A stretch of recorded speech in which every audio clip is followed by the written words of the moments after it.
You wouldn't let somebody else tell you how to spend my money. And they paid you back. You talked about multiculturalism, and yet not a one of you is in partnership with a Korean. Not one of you is in partnership with an Arab. Not one of you is in partnership with white folk. Where are the multicultural businesses? Where are the multicultural economic situations? What are you talking about, multiculturalism? Where is it? They laid it on you. And yet in Blueprint for Black Power, I talk very straightforwardly about the Korean organizations. I named the presidents. We are calling names here, ladies and gentlemen. And they are called the Korean Producers Association, the Korean Grocers Association, the Koreans of Greater New York Association. One has convinced us that thinking conceptually is a non-African mode of thought. Somebody comes telling us that we are a non-linear people, that we are spiritual and intuitive, and that thinking logically and thinking analytically and thinking conceptually is somehow the property of white folk. God gave you two sides to your doggone brain. And one brain in one side is for intuition, one side is for holistic thinking, one side is for spiritual thinking, yes, but you got another side. That's that left side that is the side of logic, that is the side that uses symbols, that is the side that uses analysis. God gave you two sides. He gave you a logical side and an intuitive side. Don't let any joker tell you that the only role is to be intuitive and to be people who can only estimate and approximate. How can you look at the great pyramids of Egypt and the great mathematics and then turn around and say that you are only a spiritual and intuitive people? You've got to be crazy. Let me tell you, and this is one of the problems I want to talk about when I talk about nationalists. Be careful that in your effort to separate yourself from white folk, you don't wrap white stereotypes in kente cloth. Okay? And this is happening to a lot of us. The same stereotypes that these people have laid on us, that we can't think straight, we can't think logically, we are emotionally oriented, must become a people who can analyze words. You must become a people with a vast vocabulary. You must become a people who can process the highest words and the most difficult words rapidly, because these are the people who are opposing you and who intend to bring your life to an end. Be careful. Let me tell you quickly what these institutions will do for you. You think they're just collections of intellectuals thinking, right? Forget it. Let's look at what the Ford Foundation did here when they decided to transform the nature of social science and the way social science research was done. And they decided they would read from one and another, and those who gained control over them then built empires and nations and so forth as a basis of that. Not just studying economics 101 and business administration. But you got to learn real history. You got to learn a history that goes beyond just the celebration of African heroes and the celebration of African culture.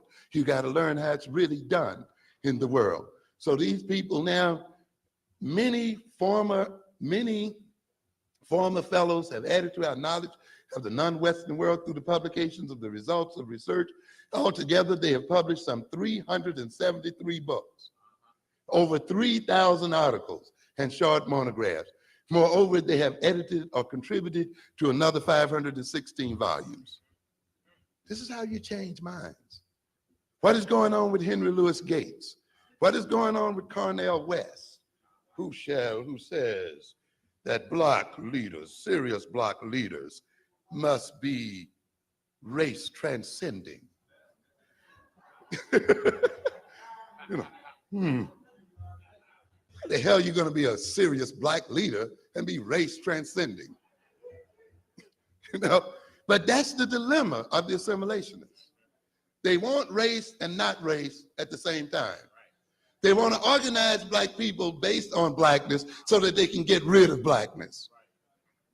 They want to use your black interests, your black feelings, and your black identity to advance their program so they can tell you later that blackness does not matter, that color has nothing to do with it. We are better off when we don't even refer to ourselves as black. When Barbara switched.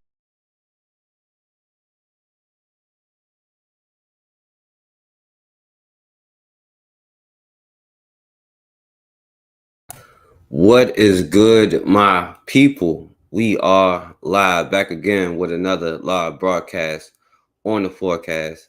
And yo, I'm not gonna be on here super long. I'm not gonna lie. I was saying some stuff yesterday that I wanted to add to it, but I didn't remember to say it. And then I'm not gonna lie, it was getting me to the point where I wasn't gonna come on here, but I was like, man, let me just come on here and do it anyway. And I'll put the chat in if you want a link in, if you want to come on here in a little bit. I'm not gonna try to be on here super long, but I do wanted to kind of add to a few things yesterday, right? Because it was just a couple of things yesterday.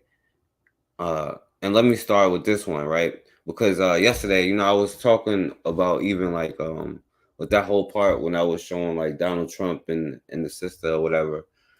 And I was saying like with Donald Trump, in the 90s, and I never actually showed it on here. And I was like, man, I wish I could show it. So I was trying to find the thing that I showed a while ago, right? Well, they had it, I think it was back when he was going against Hillary Clinton, and they were showing how, because I know black people like to be like, oh, well, Joe Biden had the crime bill, that's why or certain black people, like the black conservative people. But Trump was like, that's not enough. He wanted it to be harder than that.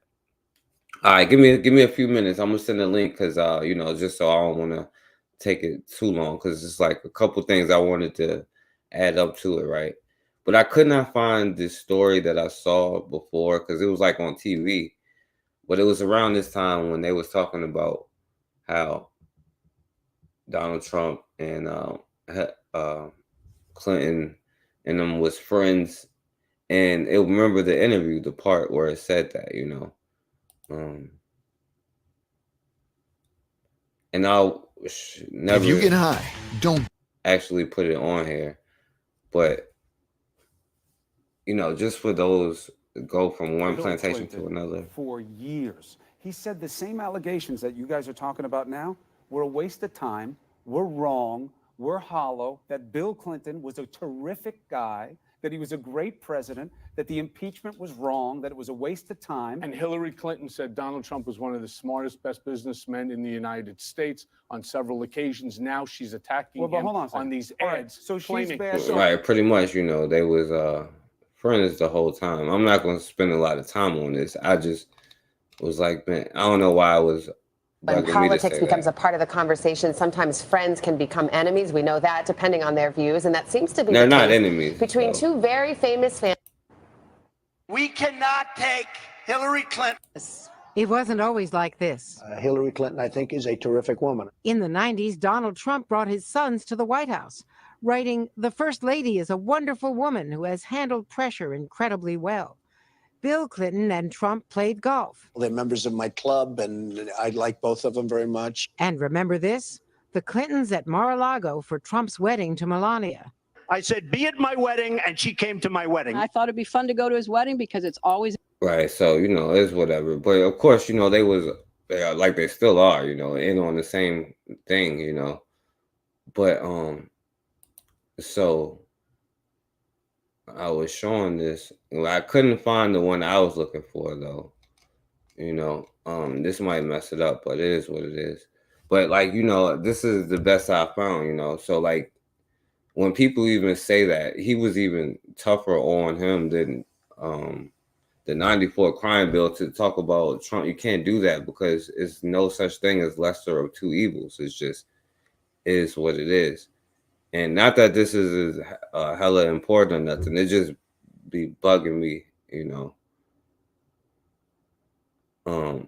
He said, so Trump owned crime policies from that era were far tougher than anything Biden has ever supported. And of course, you already know that, you know. So they're talking about how he's saying that, but so what apparently that's not true. It said anyone associated with the crime bill will not have a chance of being elected. In particular, African Americans will not be able to vote for you. And that's what he said, you know. And so, but like I said, he was always going at Joe Biden like, oh, he is weak on it, you know. Just for those who use that, you know, talking point all the time, you know. I guess this is irrelevant, but you know, this white girl, I didn't read the book, got to know that, but before she is just saying he's come to his senses after that. Now, he also was more of a proponent of abortion than what you'd think. However, when he talked to some doctors and learned about we don't have to pay interest, which saves us a ton, president who is working from a common sense ground. He's not a conservative in the traditional ideological way. All right. I know that most of y'all understand that, but I just had to say that. I don't know why, you know, don't blame me. But okay, so then I also wanted to show this, you know, like damn, like did you see like what this old ass black dude that shot and killed this black woman here? And then I'm going to talk about one more thing, and I'm going to put the link in there for you, my brother. At least bring it up, and I'll put the link in here behind me is where a scam call turned deadly, and I'm going to step out of the way here so you can get a look here. The man who lives here is accused of shooting and killing an Uber driver. He now faces a murder charge and potential other charges. According to reports, authorities say William Brock had been receiving multiple threatening scam calls the morning of March 25th. The calls were concerning an incarcerated relative, and Brock was told to meet at the courthouse to pay a ransom of $12,000 in bail money, or they would kill him and his relative. Now, this is an excuse for doing this to this older black woman.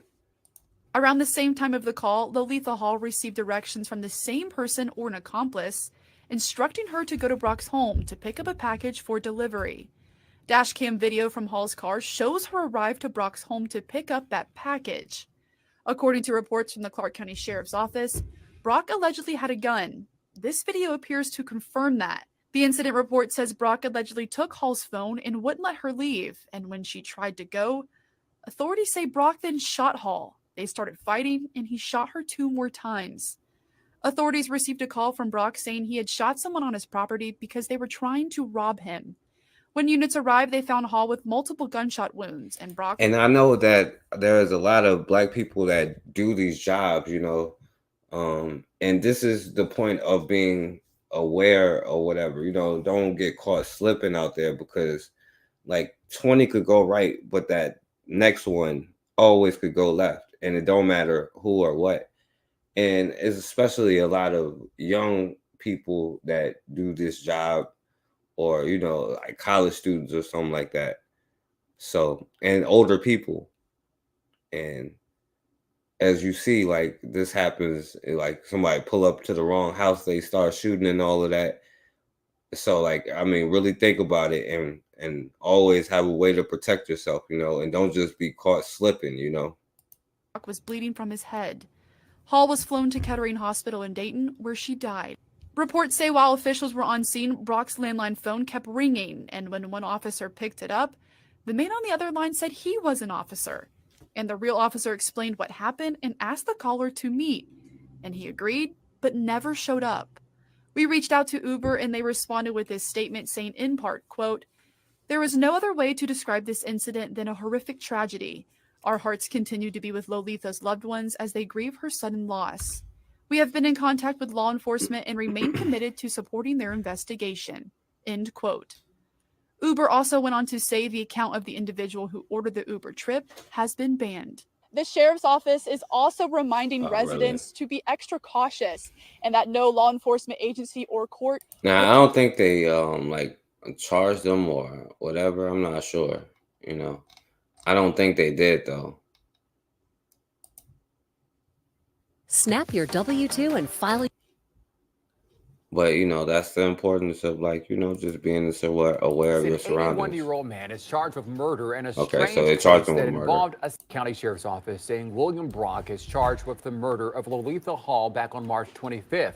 The sheriff's office saying Brock received a scam call claiming a relative of his was in jail and needed money to get out. Held her at gunpoint and demanded to know who told her to come to his house. When she tried to leave, deputies say he shot her once, got into a scuffle, and shot her 2 more times, killing her. The sheriff's office says Hall had nothing to do with the scam. Brock pleaded not guilty and is being held on a $200,000 So yeah, $200,000 bond, was probably like what, 20,000 or something like that. But yeah, he got a bond, and these crazy ass old white fools doing that. And I'll put the link in because I'm about to talk about something else that kind of them being triggered me, you know what I'm saying, to put it that way. I'll put the link in for you if you want to come on here. But there's one more thing I want to talk about first before I get off of here. All right.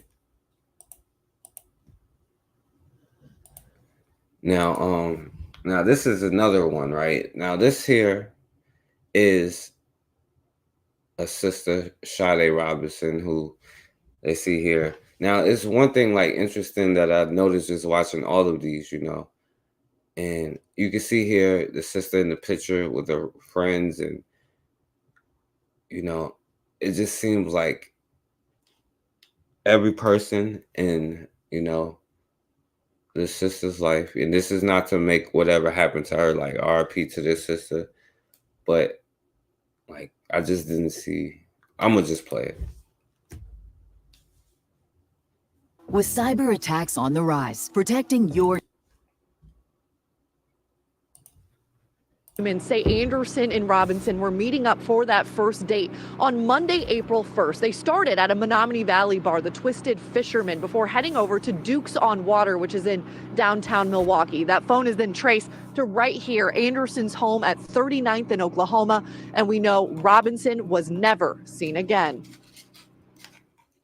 This new exclusive video appears to capture the moment investigators took Maxwell Anderson into custody near his home at 39th in Oklahoma, following a whirlwind investigation that started April 2nd. Milwaukee County 911 dispatch received a call from Cudahy Police Department regarding a severed leg at Warnemont Park. Subsequently, a Milwaukee police officer who was aware of our investigation raised the possibility that the leg may be related to a missing person investigation that they were conducting. That missing person, Sade Robinson.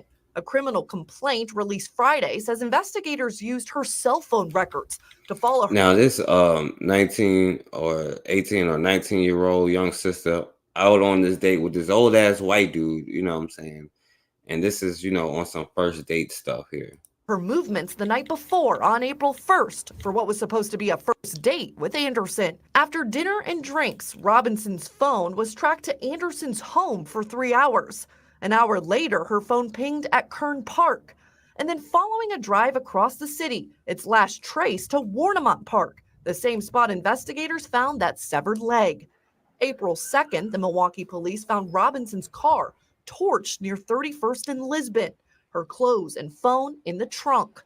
12 News has since learned footage from a city bus near that time and place captured Anderson. In the following days. So this was the dude right after he did what he did to this young sister here, you know. Anderson.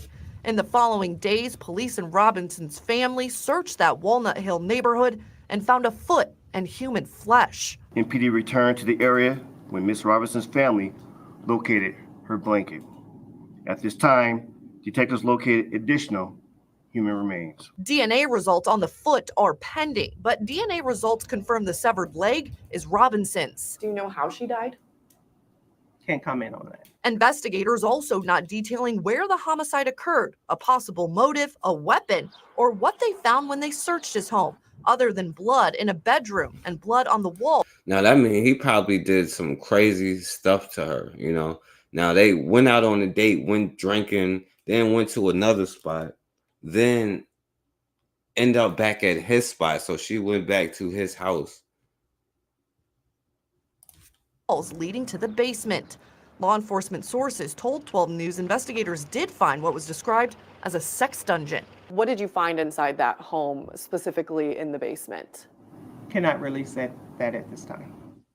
Hannah, the sheriff. So this disgusting fool had a freaking sex dungeon in the basement, and she probably like went in there and then knew she was not getting out, you know.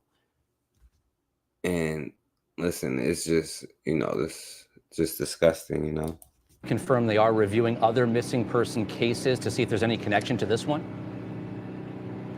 Right, Patrick, they're looking for any link to this case. But today, the sheriff did say right now they do not have any evidence that leads them to any other victims. Hannah Hilliard at 39th and Oklahoma in Milwaukee tonight. Right, you know, and the interesting thing with this is like every one of these, it appears like, you know, and this, like I said, it's not about making it about this to the sister, but like it seems like all of our family and friends and everything that she does is like, I haven't seen like one black friend. I've seen black family members, but we use Slack as our central. No, like black friends, and not to make it about that because, you know, it's tragic what happened, but you know, you can't be going back to, especially with these fools, because like, I'm not saying things can't happen with any dude, but like, you know, like sex dungeons and chopping your body up and, you know, just straight psychopathic kind of stuff, you know. Now to the search for more clues in the homicide of Shade Robinson. Today, family, friends, and volunteers revisited areas where Shade's phone was traced after the details came out in a criminal complaint. One person came all the way from Minnesota to help. It's going okay. We're still missing a lot of parts and stuff, but we're hopeful that we'll find more. Kaylee Starl spent the afternoon with the group. Family and friends insist they're committed to getting answers and finding the rest of Shade's remains. I was back at Warnemont Park today with a growing search party for Shade Robinson's remains. After her leg was found here last week, family and friends tell me this search is getting heavy. Still, they're determined to bring justice for Shade and her family. The rakes in hand and the dirt-covered shoes. Signs of a community continuing their search for Shade. We met at Pizza Shuttle and we just kind of hit it off and we went from there. And I mean, yeah, we got really close. Josh now works in Minnesota, but didn't hesitate to come back to Milwaukee after he heard what happened to his friend. To find the remains, it'd be worth it, but definitely bring closure to family and friends because she was a super nice and bubbly girl and like she was gorgeous and her smile could like brighten anyone's day. Even you could see like even with the picture, you know, it's like it seemed like every picture is this way, you know, with this people of color mentality. But we have no friends, you know, seriously. She was gorgeous and her smile could like brighten anyone's day and she just had that personality where she could cheer you up. So I feel like it's the least we could do as people to find her remains and return her to her family. Shade's cousin wasn't comfortable showing her face on camera this time, but tells me she's grateful for volunteers like Josh. A lot of people just showed up. There were people here searching before we even got here. But still, hoping for more help from police. It's a little sad because it feels like we don't really have their help right now. They're searching. Right, so, you know, and the police not even, you know, even though they're detaining the dude and stuff like that. Their help right now. Their search for Shade now nearing 2 weeks. Maxwell Anderson faces multiple charges in the 19-year-old's death. Shade worked at Pizza Shuttle in Milwaukee, the business posting a statement on Facebook saying they're heartbroken and that Shade was such a special part of our Pizza Shuttle family. We hope there's a sliver of solace knowing she was so loved by so many. Family needs peace, and we need closure. So I don't want to. Yeah, what's up, Awana? A white man with Hannibal on her, and a white dude coming to search for her. Where's the dad? I'm not sure if she has a dad in the picture, because they didn't really show no black male figures, you know. And of course, you know, it's a gay white dude at that, you know. Where's her dad? Yeah, that's the thing. I'm not sure what's up with any of the black male figures around, because that's the weird thing. And every single thing is only, and all of these about friends and stuff is maybe this one is, but her only like this one maybe, you know. But let's see. Hey, I ain't watched this one. But all of her friends that in pictures, every picture that they shown, like she's like surrounded by, you know, other people. Big story this morning, the new search for remains in the killing of a 19-year-old Milwaukee woman. Prosecutors have charged Maxwell Anderson with homicide, mutilation, and arson in the death of 19-year-old Sade Robinson. She was last seen on a date with Anderson April 1st. On April 2nd, someone found a severed leg in Cudahy's Warnemont Park. Prosecutors say DNA evidence shows that it's Robinson's. Remains found in other areas have not officially been linked to Robinson. But as 12 News' Emily Pofall reports, Robinson's family and friends are looking for more volunteers in their search. Now we want y'all to look up the bluff and down on the ground. Y'all know what y'all looking for? Yes. Okay. I just want to warn you. Grit and determination through grief. Another day of searching for Sade Robinson's remains and searching for closure for her family. I think everybody's just overwhelmed.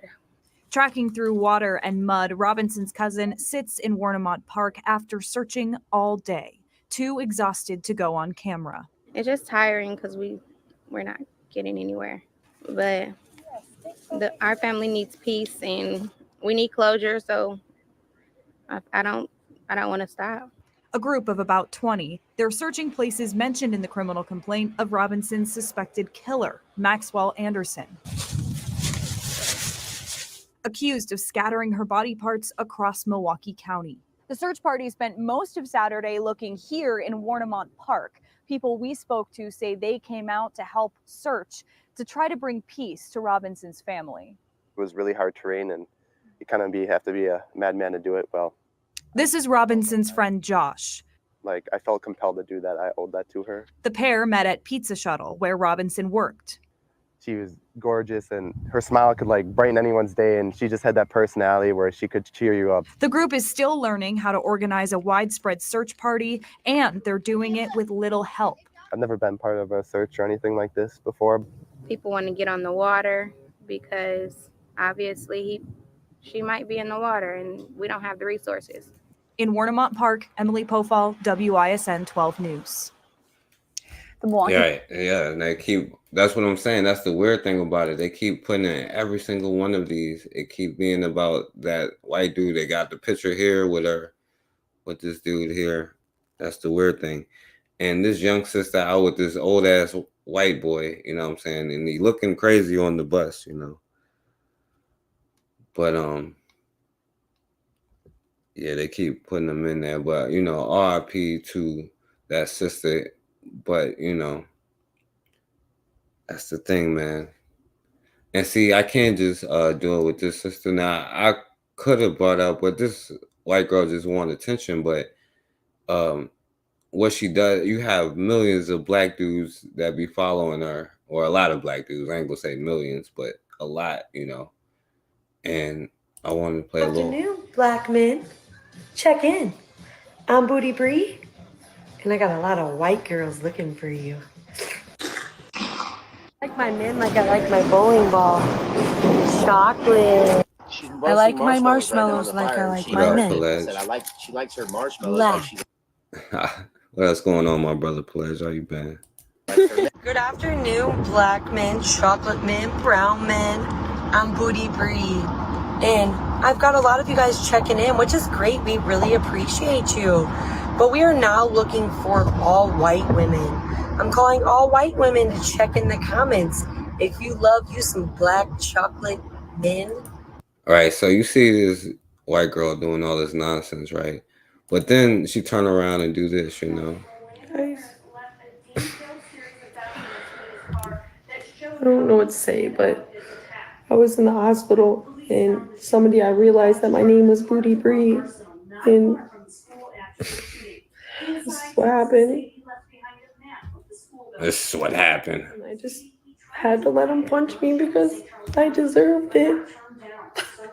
So guys, again, And not to play his thing, but because I want you to understand that you see this, and this white girl sitting here lying, talking about, oh, after all of this, oh, this is what I get for messing with black men. But you know how black men do. It's another part that I wanted to play. Hopefully it's on here. Let's see. I had to let him punch me because I deserved it. That, you guys, is Booty Bree, a TikToker here who is faking a domestic violence issue.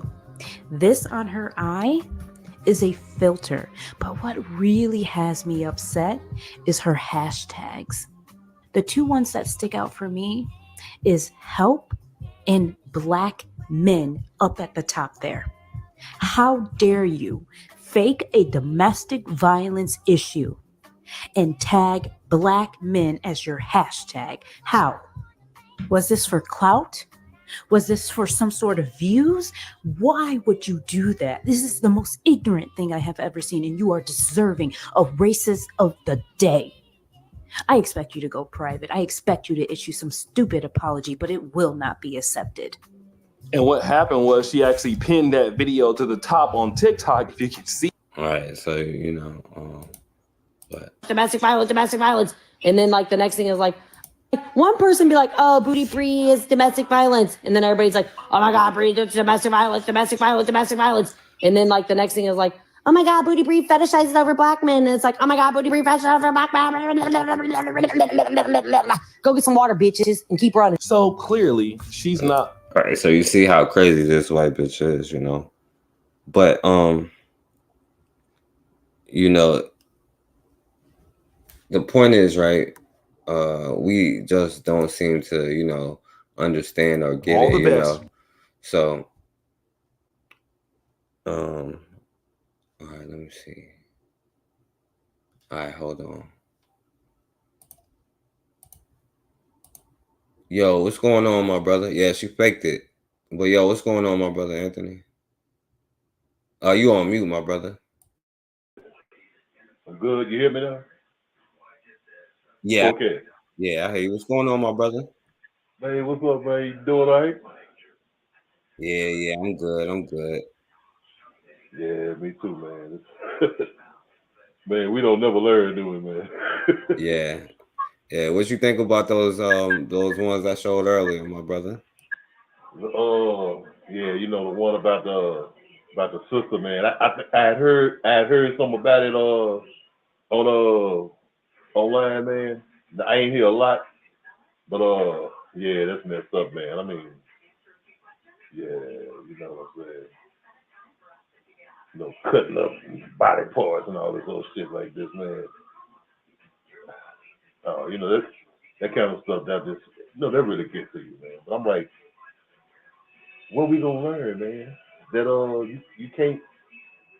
I think we have to just like, you know, we had that conversation with our kids, with our children. You know, when they coming of age, or when they like 10, about 11 or 12, and they get to the age of where they can go catch the bus by themselves.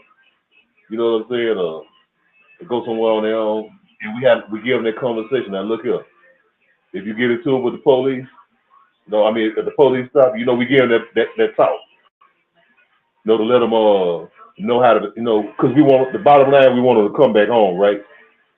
We want them to come back home. We don't want you to end up getting shot by one of these damn race soldiers.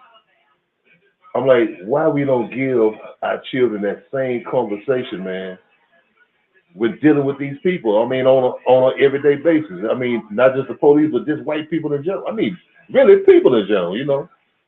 But especially them. I mean, hey, look here, you know, this ain't, you know, you need to stay with your own community. You know what I'm saying? And you can't, you know, you just can't. This is something that you can't do, man. Because these people crazy, man. I mean, I think it is something. Well, it's something in all of them. But hey, Milwaukee, that's the same place where they had that food, that other cracker who was up there eating people and shit. You talking about Dahmer? Yeah, Dahmer. He's from out of Milwaukee. You know what I'm saying? I'm just like, man, we gotta talk to our children, man, when they're young. I mean, I know how, you know, I blame a lot of it on the education system. So, like, when they finally start integrating, you know, the school system, man, the American school system, and you know, black children start going to school with white children. Then, you know, one thing about it though, the majority of the teachers was who? Were white. The majority of the teachers were white. And you know, you talking about a teacher, somebody who our children spending what, 8 hours a damn day with. You know what I'm saying? I mean, that's indoctrination. It's indoctrination, you know, changing their mind, you know, indoctrinating their mind into this American bullshit. You know, the whole American ideology bullshit. And so with that comes like, well, oh yeah, you know, this white kid, he's just another kid. You know what I'm saying? They just like me. We the same thing. We cool. Ain't no difference. It ain't no, you know, we don't know nothing about the whole racial history, the history of our people, how we had to struggle with these folks in this country. You know, we just say, oh, we all good. We cool. You know, hey, nothing wrong with us, you know, living among them and kicking it among them. But hell, we got a whole history when we lived among them, what, 100 years ago. You know what I'm saying? Well, brothers and sisters and whole families were getting lynched and murdered whenever something popped off with these people. But I'm just saying, I don't know, man. We got to take it on ourselves, man, to educate our children, man. I'm not gonna for that. No, yeah, that's a fact, my brother. Hey, you mute your mic too. It got a echo with it. But yeah, and Bawana said the Milwaukee have a black fetish. They eat and they dissect them and eat them. Yeah, I don't know what's going on down there. And which sister you talking about? Which sister has a account? But yeah, my brother. So I want to show you this because this is the thing I wanted. This is another thing that I want. Remember yesterday I couldn't figure out the Brown thing I was saying, the organization. So this gonna go into what we were saying without even just what we was just watching. And this is what I was talking about, the Brown Fellowship Society, which was organized in 1790, you know, by a free mulattoes, 5 mulattoes or whatever. I could play the video, but I guess I won't because it'll probably, and I showed it before, but he's saying like what the point is to separate themselves, you know, because it's not a new conversation, right? And so you remember I showed this one yesterday with this mulatto woman crying, right? But a lot of people kind of got triggered by that whole conversation, right? And so I wanted to play some of this. You know? Ride or die, friend for y'all. Never said I was 100% black. I told y'all what I was mixed with. I'm multi-ethnic and stuff. Hi, so that's my friend. And I'm really angry because people are on here invalidating her blackness because that's what we do in 2024, apparently. As a member of the Creole community, I completely understand. I am so sorry. But y'all need to stop telling people that they're biracial. No, we're a mixture upon a mixture upon a mixture, and we just come out real light. So isn't biracial mean a mixture? Or they're saying, oh, you have to have, okay, but you were mixed, you know. Okay? We know what the fuck we are. We know our history. Stop it. If you gotta come on the internet and prove that you're black by posting like this, like it's not trivial. Louisiana, know you can go from Passe Blanc to the darkest motherfucker, you know, like in all shades. We really like God's people, and I always say Louisiana the motherland because we could blend in with any fucking race or ethnic group in the world. We got Creoles that look white, Mexican, Asian, Indian, Middle Eastern. Like, yeah, we can go blend in African. Like, we can go blend in with anybody in the world. Like when I first moved up here, they thought I was Ethiopian. I told them, nah, I'm from a Creole from Louisiana. I don't know shit about Ethiopia. You know what I'm saying? So stop trying to tell people what they is or what they ain't, motherfucker. That woman done told y'all 100,000 times that she's a black woman. Like I hate motherfuckers like y'all. Or when y'all hear somebody talk, y'all think. If you haven't watched your videos, y'all, to someone who is just totally unfamiliar with Texas, Louisiana, is that technically, no, she's not 100% black. She's Creole. Right. They are having a very hard time understanding that. Whereas me being from the South, Well, she said we have a hard time understanding. She's not 100% black, which is literally what they said. You know, you're not black. You know, but that's a problem. But we don't understand what you just confirmed. Creole, she black. You know, no, Creole ain't black. But if you're Creole, you are black. That doesn't make sense to me. So at this point, just stay out of the South Side business. Just stay out of the Southern business, because y'all just don't understand. I mean, at this point, y'all just don't understand. And they had this lady crying at work. She said she can't eat. She is defending herself in the comments. And I'm sick of it. Y'all gonna back off this lady. If you're not from the South, get out of our business. Leave her alone. But I know what the real problem is, though. The real problem is that it's not that she's trying to explain what Creole is to y'all. The problem is that she's fair-skinned and she sounds black, and you people from the North Side or East Coast, y'all don't understand that. So it's more of a complexity concern than really wanting to learn what Creole is. So, well, that's the one thing. Okay, maybe we don't know what Creole is, but we know what black is, right? And we know that you need two black parents to be that thing. You know, you can't just have a white chick give birth to a black person, or a white dude give a black man come from the loins of a white dude. But now, so apparently in New York, a Creole person is mixed, but in Louisiana, they're not. You know, I'm gonna let my brother. I'm sick of y'all. I'm just here to tell you. Matter of fact, you know, because I can't speak on it, but since my brother here is from Louisiana, what you think about that? Is she right? Am I tripping? Okay. Yeah, that was fun as hell, man. Yeah, they are. Yeah. By the way, I'm sorry, Bwana. Yeah, they are mulatto. That's what it means, you know. Yeah. Okay. I'm gonna break it down real quick for you, okay? Okay. All right. Now, you know, I'm from Louisiana. I live in Louisiana. I'm from it, born and raised. Okay. Now. Okay. Where I live in a city called Shreveport. Now, about 60 miles, about 60 miles south, going south of Shreveport, it's a city called Natchitoches. And Natchitoches, it's famous for the meat pie. You ever heard of Natchitoches meat pie? Mm-mm. Okay, well, it's famous for its meat pies. Okay, Natchitoches was like one of the first cities founded in Louisiana by the French. That's one of the first places they founded, like along with New Orleans. It was either before New Orleans or after. Okay, now the French people settled in Natchitoches, in that part. That's about as far north that they really settled, but they mostly settled down south of Louisiana. But okay, they settled in Natchitoches, and you know, and of course they enslaved Africans with them, and so you had a blending of these cultures, man. You know, well, you know, them slave masters was raping African women.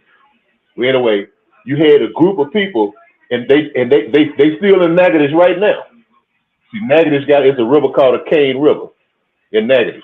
Okay, these people, these mixed race people, called, you know, Natchitoches Creoles. That's what they call the Cane River Creoles, and they look just like that woman who was talking. You know, the one who sound black but look white. They look just like her. Okay, they look just like her. Now I got a cousin, one of my female cousins, married this guy who was from Natchitoches, and he's one of them Cane River Creoles. His name is Felix Matoya. You know, they had children together. My cousin Damien. You know, they real light skinned. You know, Damien's real light skinned. But so I mean, I'll just give you a brief synopsis of how that went. Now in New Orleans, down in South Louisiana, the same thing happened. You know, they had, you know, this French and the French colonizers, and you know, the Spanish to a smaller degree, you know, mixed with the some of the indigenous people down there, and the Africans. And they came up with a class of these people that they called, that they had a name for them, that separated, that they had a name, they called them the Gender Couleur. It's called Gender Couleur. And they were these, this is where, you know, what I was telling you about the quadroon, nocturnal balls and stuff. They was real light-skinned people, and it's hard to tell what they were. They were they look more European than African. But they was the Creoles of color, and they called them the Gender Couleur.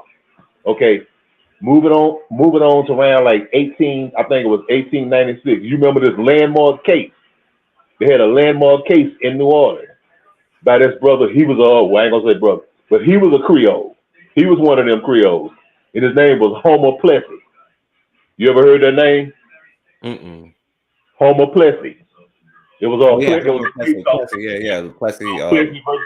Plessy versus Ferguson.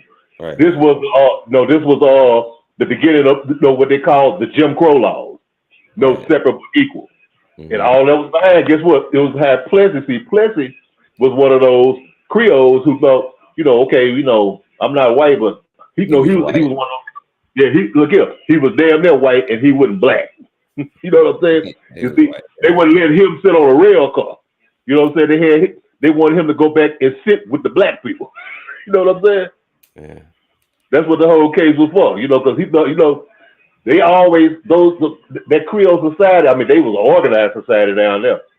You know what I'm saying? They always had this thing that it was you had like in society. It was a stratified society in Louisiana. You had the whites, then you had the Creoles. You know what I'm saying? Then you had the blacks. And the Creoles out. I mean, they did a lot of times. They did never want to mix with black people. You know what I'm saying? They would never want to mix with black people. But you want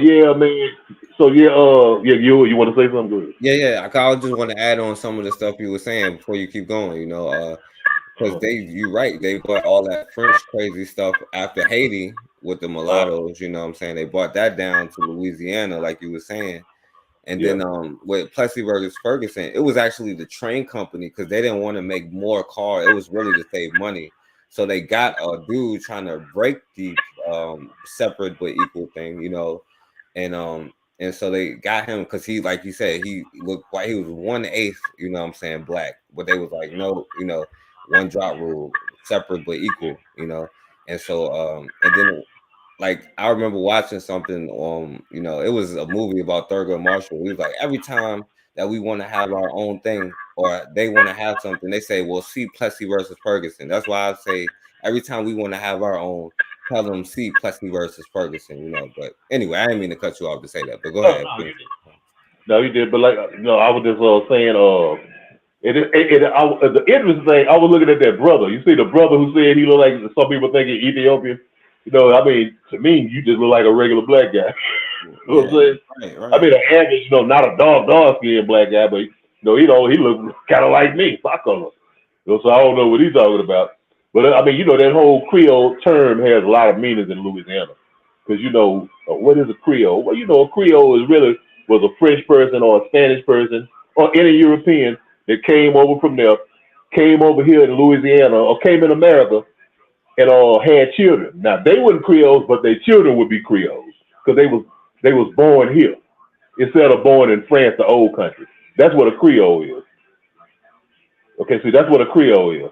Now the Creole, when it got to the people of color, these when those French slave masters, European slave masters mixed with the African women, and they had this light complexion, and like I said, in Spain, in the Spanish and French colonies, they had this stratification. So, it was something, they used them as, like they did in Haiti, as a buffer zone to separate them from the blacks. You got the black masses at the bottom, you got the French minority at the top, you got these people in the middle. They really was a buffer zone for them. You see, that's how it was in French Louisiana. And so they became known as these Creoles of color. Well, like that term I told you, is Gender Couleur. That was the name that they were known as, Gender Couleur, New Orleans. But yeah, I mean that's what a Creole. I mean I was just breaking down what the whole Creole thing was. But the original definition of a Creole was a European colonist who came from Europe and came over here, started the colony, and had his children If his children were born in Louisiana, they would be Creoles. It really just means native to a place. That's all it is. You know what I'm saying? Right. If you moved from Virginia and came to Louisiana and married a woman from Louisiana and had children, your children would be what? Creoles. Right. You know what I'm saying? Because y'all, you know, they got Virginia roots. You know what I'm saying? But they were born here. That's all a Creole really means, though.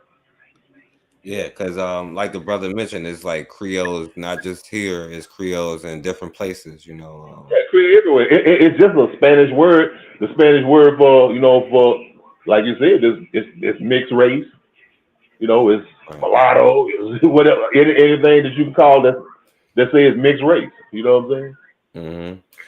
People of mixed, people of multiracial heritage. That's all. Right. Mulattoes. So, but yeah. But no, yeah. That's all. But yeah, you break it down. And are you on mute real quick too, my brother? Okay, all right. Yeah, because because that's another thing, you know, if you want to, maybe we can go in on it a different time, but like at least mention it a little bit with that whole maroon balls and all of that stuff that used to go down in Louisiana. And even the separation, it goes from like, is a big part of all of this colorism talk. But then also in this, they keep saying, well, if she's Creole and black. But why is this when people say they're black in something, but they're still black? How is that possible? And like, why the hell aren't Creoles white then, if that's the case, or French, or, you know, or Spanish or whatever, you know? Why are they always black, you know? But yeah, so do you want to say something about like the Creole balls in Louisiana? Okay. I just 4K. I just thought of what when you were saying that. I was when you were talking about the Creole mixed with, I was thinking about one thing. You remember Beyonce had that song? What was that song? Well, it's a part where she say that she was Creole mixed with Negro. Right. You remember that? Yeah, that part right there. Well, you know, her people are from New Orleans, but she's from Houston. But I'm saying, I like her grandmama, her mama, and grandmama. They from New Orleans. No, they from New Orleans. They from New Orleans. I think her grandmother, you know, is from New Orleans. Yeah, and, you know, they came from. You can look at Beyonce, you know, and her mama. You know, they came from that, from that Creole class too. You know what I'm saying? Like old Mark Moriel and them used to be the mayor of New Orleans. You know, we had a whole bunch of Creole mayors down there. But yeah, you said about the balls. Oh yeah. I mean, anything you want to say, yeah, it's cool. Like, but yeah, if you want to say, so I asked about the mulatto balls, but yeah, like what you say about Beyonce is true. Like her mom is like be claiming the Creole stuff, you know. Yeah, you know, because the grandmama from New Orleans. Right. So yeah, you know, for those balls, well, you know how they had those cotillions. You know how they had those cotillions a day, where they introduced the young woman to society. Well, see, back then they had, you know, those Creole, those people of color, those gender couleurs. They had those cotillions to introduce them into society, like with hoping to marry rich white men. Yeah, they were selling them off. Yeah, hey, and sometimes it was a well-to-do Creole, black Creole, a Creole person. But a lot of times it was like to marry them off to rich white men, or to make them be a kept woman for those rich men. You know, she could be the white man could have his wife and have her as a side chick. But you know, they had the side chick thing going on strong back then. And so a lot of times, you know, like he would take care of her, like even help probably take care of the family and stuff. You know what I mean? It was basically like using, I guess, let's say her beauty or whatever, her light-skinned beauty. You know what I'm saying? And, because, it was easier for the white man to go around and have one of them on his own than to have one of the most jet black African women. You know what I'm saying? Yeah. And so that's what it was. It was like they was like the cotillions, those were like introducing these very attractive Creole women, the Creole colored women into society, into like the upper society. You know what I'm saying? I mean, on one hand, somebody you can call it some high class prostitution. You know what I'm saying? That's exactly what it was. They was buying them, and it shows a status symbol, like the the kind of mixed woman you got shows the status symbol because they were more quote unquote expensive. It's like I said, it's not to like denigrate mulatto experience or nothing like that. Because I'm not saying like, you know, they all, but it still doesn't mean that they're black because they clearly understand that. And it's clearly like you said, like even if it's not a buffer thing, like you said, like you're absolutely right. But even then, you still have one parent who's not black, and then oftentimes they have two mixed parents, but you still coming from European lineage and an African lineage put together. So you can't just close off one of the sides, you know. But I mean, hey, listen to what Beyonce said. Like you said, Creole mixed with Negro. Mm-hmm. You know what I'm saying? And with Bawana in the chat, he said it's two different meanings. But like, you know, with it's like always. Hey, I'm sorry. Hey, what did he say? What he meant when he said two different meanings? He said, about what? One is French born in America, and one is a white man who had mixed children. Oh, well, not the white man, but the mixed children. Right. The mixed children are, and it always goes like this. It goes pretty much the whiter you are, the higher you are on the society, and to the blacker you are. So like the ones who come straight from the Spanish parents, they are like the ones right under the Spanish, and then the more mixed you are, the less more you go until you start getting to the black people. And when you look black, you at the bottom, but you're still at the bottom when you have two black parents, you know. So, hey, look your book. I'm gonna tell you another thing about in Louisiana. Now, like I said, in New Orleans, it was the Creole. No, those gender couleurs. But when you move west of New Orleans in cities like Lafayette and in Lake Charles and the other part of western South Louisiana and on over to Texas, they had another thing. Hey, okay, I'll break it like this here. You know how sometimes all us brothers, you know, we done all said, you probably said it too. You see a real light-skinned chick, you know, nice look, you say, oh man, look at that red bone. We call her a red bone. Yeah. Or a high yellow. Okay, they actually had a red bone society in Louisiana back then. Right. Mm-hmm. Oh, they had one of them too. It was a society. You know, these people, there was a group, they even had places in Louisiana where they stayed at, all of them stayed together. You know, in towns and stuff, like communities. And like a lot of them had moved over in Texas. You know what I'm saying? I'm saying that's probably where Beyonce and her lineage come from. What I'm saying, but yeah, they actually had, it was called a red bone society. It was these real high yellow, these red bone high yellow people, of mixed race, mixed race. You know, and see, it's like sometimes they wouldn't like necessarily like didn't have like a white parent or two different parents, a white parent or a black parent. Sometimes they just had like both of their parents were real light skinned. And you know, we know where that comes from. But like if you see my brother Andre, you look at Andre and you would say, man, he real light. He real light skinned. Because his daddy was real light skinned, man. And his granddaddy was a white man. But okay, but I'm saying, but sometimes it was just like they had all these light skinned people's community, those light skinned Negroes as they would call them back then. And they called them the Red Bone Society. And like they kind of lived aloof from the other black people and from everybody else. But that was a thing. It was actually a thing in Louisiana. They had a community. Yeah, I just want to throw that in. Yeah, that's facts. You know, there's a bunch of different types of societies, you know, that they come with, you know. Yeah. I'm gonna play one more from that joint. Mute that joint real quick. It's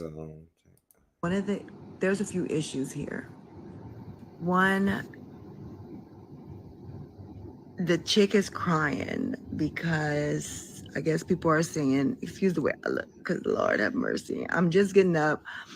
I saw this video and I got a little upset about it. Okay. See, I'm upset that she's triggered. upset. No, I got pissed. All right. So here's the thing. One, I don't know why she's proven anything to anybody. Red Bone Society.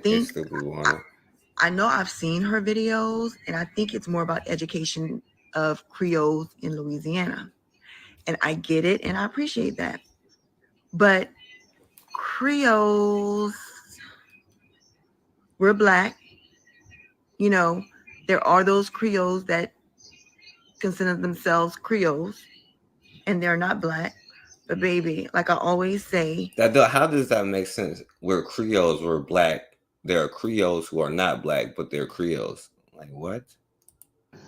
A black person gonna look at you black, and a white person gonna look So is a black person a Creole, or is black and Creole synonymous or not? Because if that's the case, I'm Creole because I'm black. Or does that not make sense? You know what I'm saying? at you as black, okay? Now you could try to pass, you could try to do whatever, but at the end of the day, you're black, point blank, period. A white passing a black person. Those people. I'm glad I was raised in a family that we didn't pride ourselves on our skin color and, you There know, we go. oh my gosh, she has that beautiful hair and those green eyes. No, that was, I grew up in the country. We're very country, 8 siblings.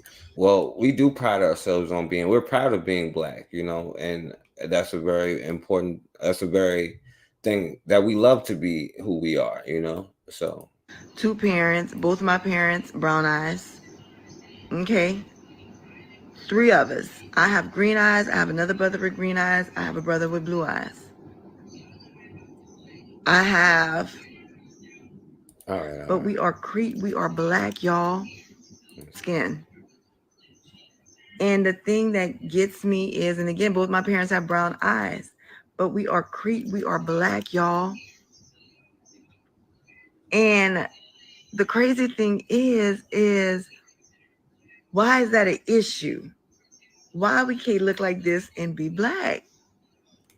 But the thing is, if they have people that have an issue with it, because y'all should see my ancestry. My ancestry is crazy.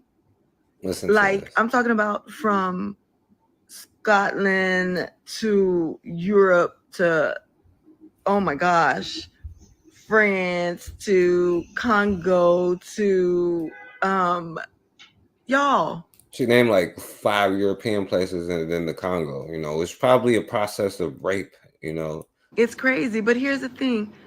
You think that I'm gonna say I'm multi this and multi that and oh, I'm not 100% black because of my ancestry or because You think I'm not gonna say I'm not black because I'm not, because my ancestors aren't black?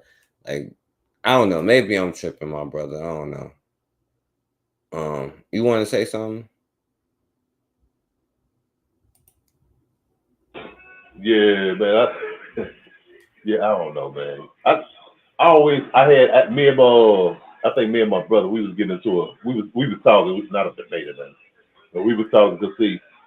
My brother, you know, he's one of those, what they call them in those fraternities. Those, what's the top one? The one they call the boule thing. I don't know the name of it, like Alpha, Beta, something. I don't know. It's Sigma, I don't know if Sigma Phi, one of them, but he's in there. Something. Okay, and you know, one thing about them, they love W.B. Du Bois. You know what I'm saying? And we were talking one time. I asked him, I said, what was W.B. Du Bois? You know what I'm saying? If you look at him, you know, and you know, and that's one thing that he and Marcus Garvey used to get into it. We used to talk about all the time. You know, the boys was talking all that old how Marcus Garvey was dark and ugly, black and ugly and stuff. He actually said that, and he always and he was always talking about his European heritage, his French and Spanish and even Dutch and Native American. He's talking about, I mean, the last thing he talked about was his Congolese heritage. You know what I'm saying? But yeah, man, I mean, it's just like I think it's a psychological thing, man. You know, for okay, it reminds me of what Dr. John Henry Clark said. Remember, he said like when these Eurasians was coming into Egypt, you know, and mixing with the native the local population. But over time, you had people who became so mixed. You know what I'm saying? That you know, you can tell know what their origin was. He's saying, you know, and it created this thing in them, like where their loyalty was gonna be at, whether their loyalty was gonna be to their father's people, their mother's people. You know what I'm saying, Porque? You had the same thing in Haiti. Now you had those mulattoes in Haiti, those Creoles in Haiti. Now you know when Napoleon said that hey, well, look here, you know what Tucson and them had kind of basically had like liberated that. It was pre-independence. They liberated, but they didn't declare independence yet. Right. No, well, they beat all of the Spanish and all the English and all them. And Tucson basically was the man in power. But what happened? He was thinking that Napoleon then was gonna say, hey, well, okay, you know, you helped defeat our enemies, so we're gonna end slavery in Haiti. Well, Napoleon said, no, y'all Negroes got to go back to the field. We ain't into slavery. And then the mulattoes said, well, he ain't talking about us. So look, he's talking about y'all. And, you know, because they was like on side with Napoleon against the black people, against the Africans. But until Napoleon told them, no, y'all got to get y'all red ass back out there too. Yeah, You know that story that John Henry Clark talk about Rochambeau and cut their head off and other mulatto soldiers. And I'm just saying, you know, that's the kind of confusion that causes, you know, and that psychological confusion comes all the way down to the day. Even right now. Well, Go real quick, ahead. I just want to ask you real quick, what happened with Dessalines and the mulatto generals? Well, you know, the mulattoes killed Dessalines. They assassinated him. Yeah, that's how he got killed. It was Alexander Pétion. Pétion, you heard of Pétion. Alexander Pétion was one of the generals under Toussaint.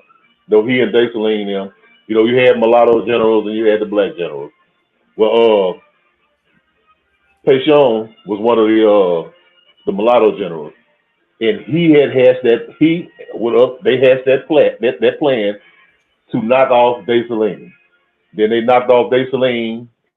He took over the southern part of Haiti, and Christophe took over the northern part of Haiti. You know what I'm saying? Eventually, you know, Pétion and his successor, whose name was Jean-Pierre Boyer, they hatched a plan to knock off Christophe.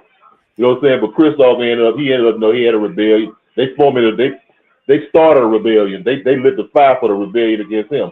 And, you know, he ended up, you know, going out. I think he killed himself. Whatever. And next thing you know, the mulattoes had took over Haiti again under this Jean-Pierre Boyer.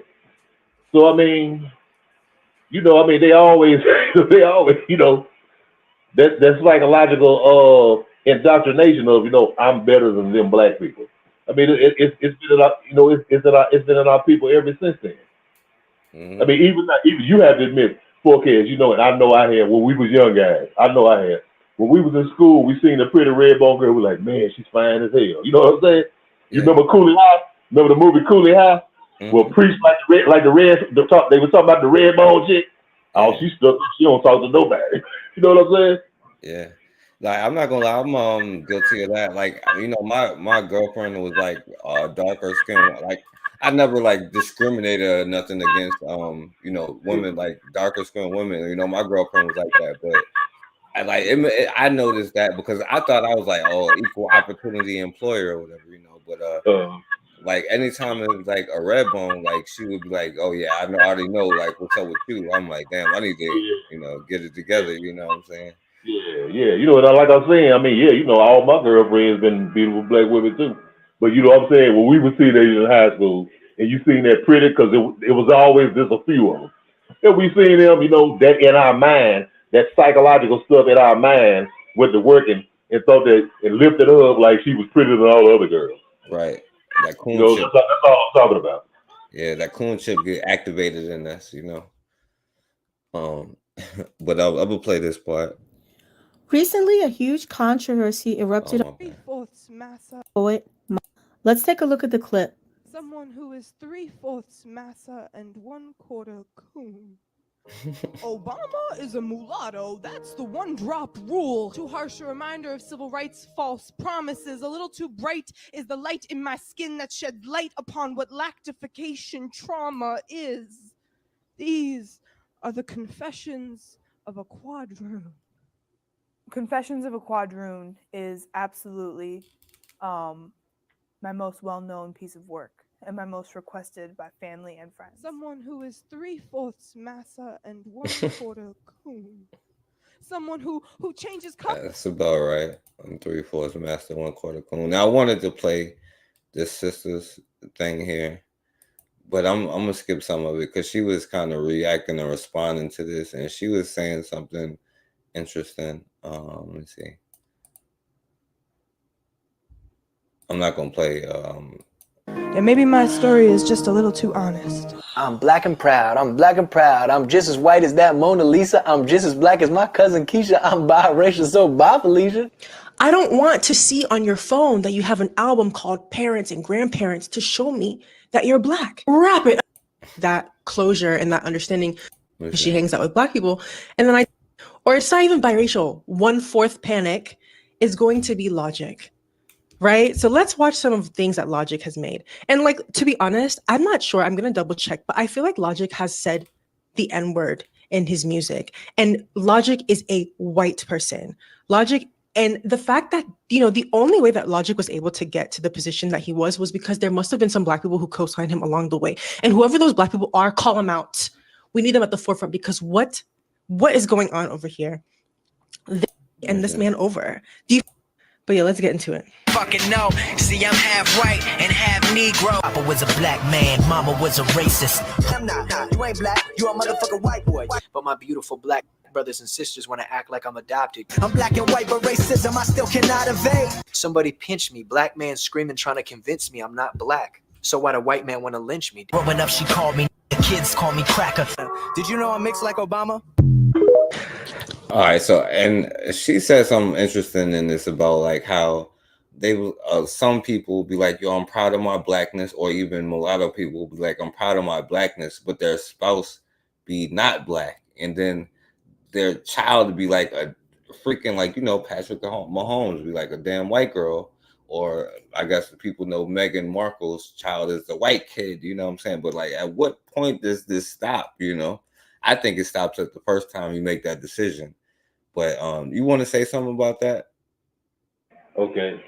Yeah, 4K. That was deep. Hey, you know what? You got to look at this here.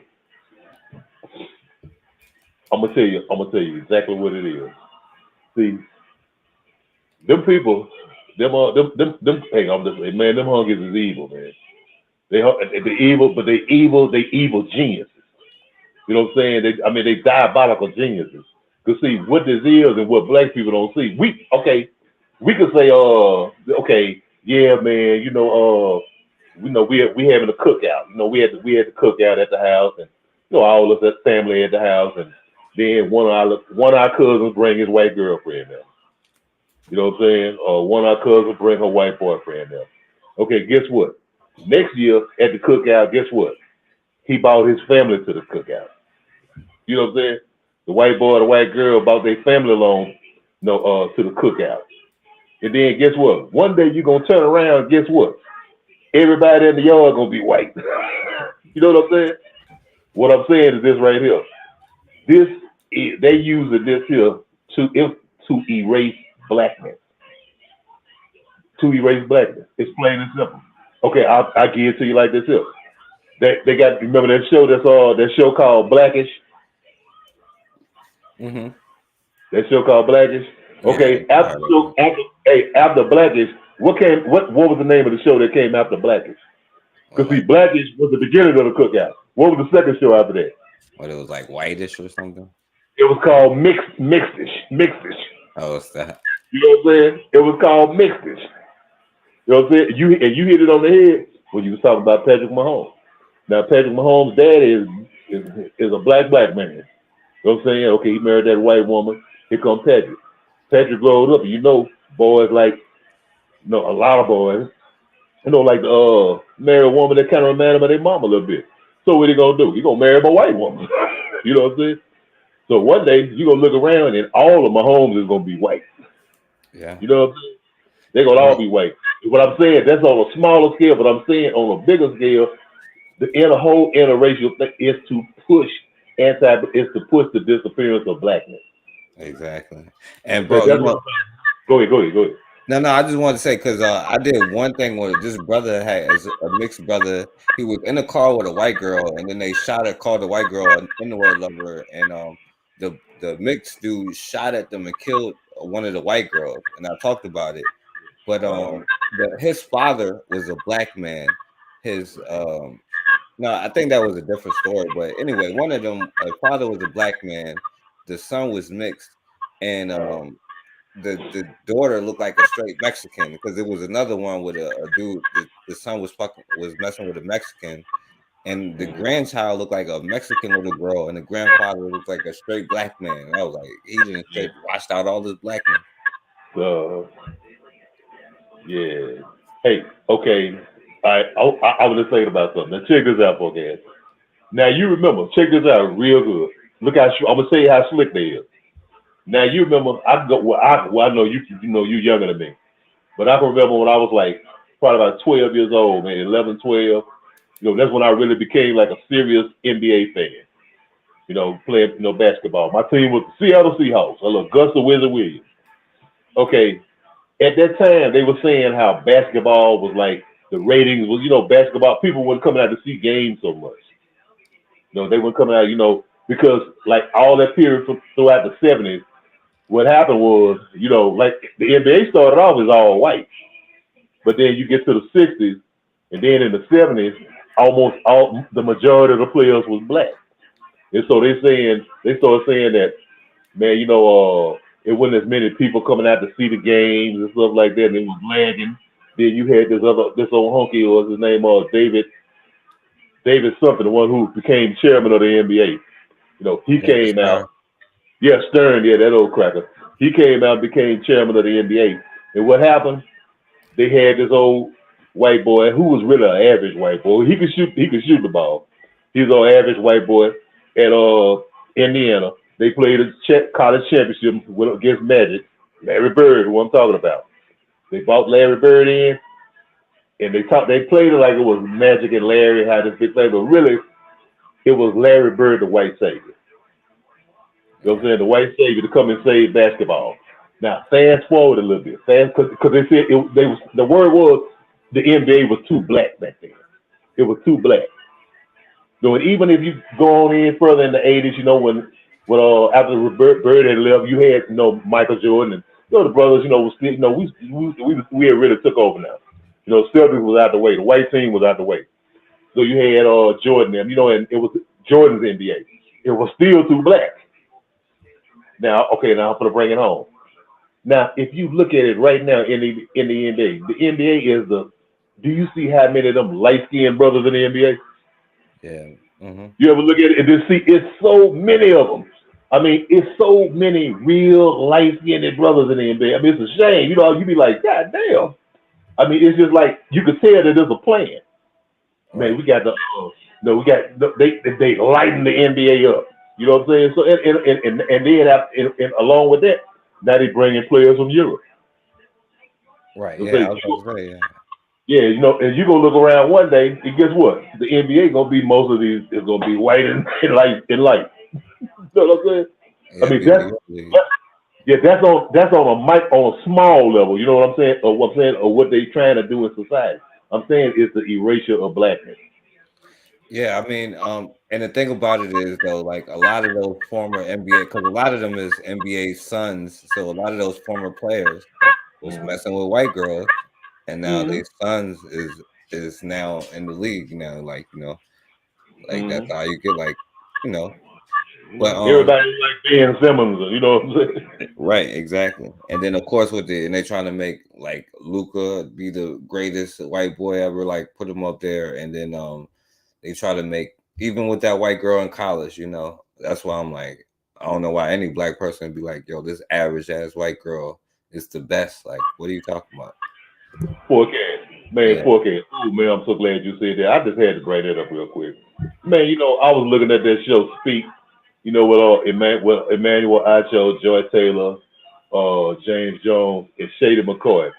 And now, they were sitting up talking about, is Caitlin Clark the greatest basketball player of all time, in college. I'm like, this bitch ain't won nothing. You know what I'm saying? Right. She ain't won nothing. Now, usually when you say the greatest, you're talking about, okay, I despise Tom Brady and everything he stands for. But what I'm saying, Tom Brady got 7 championships.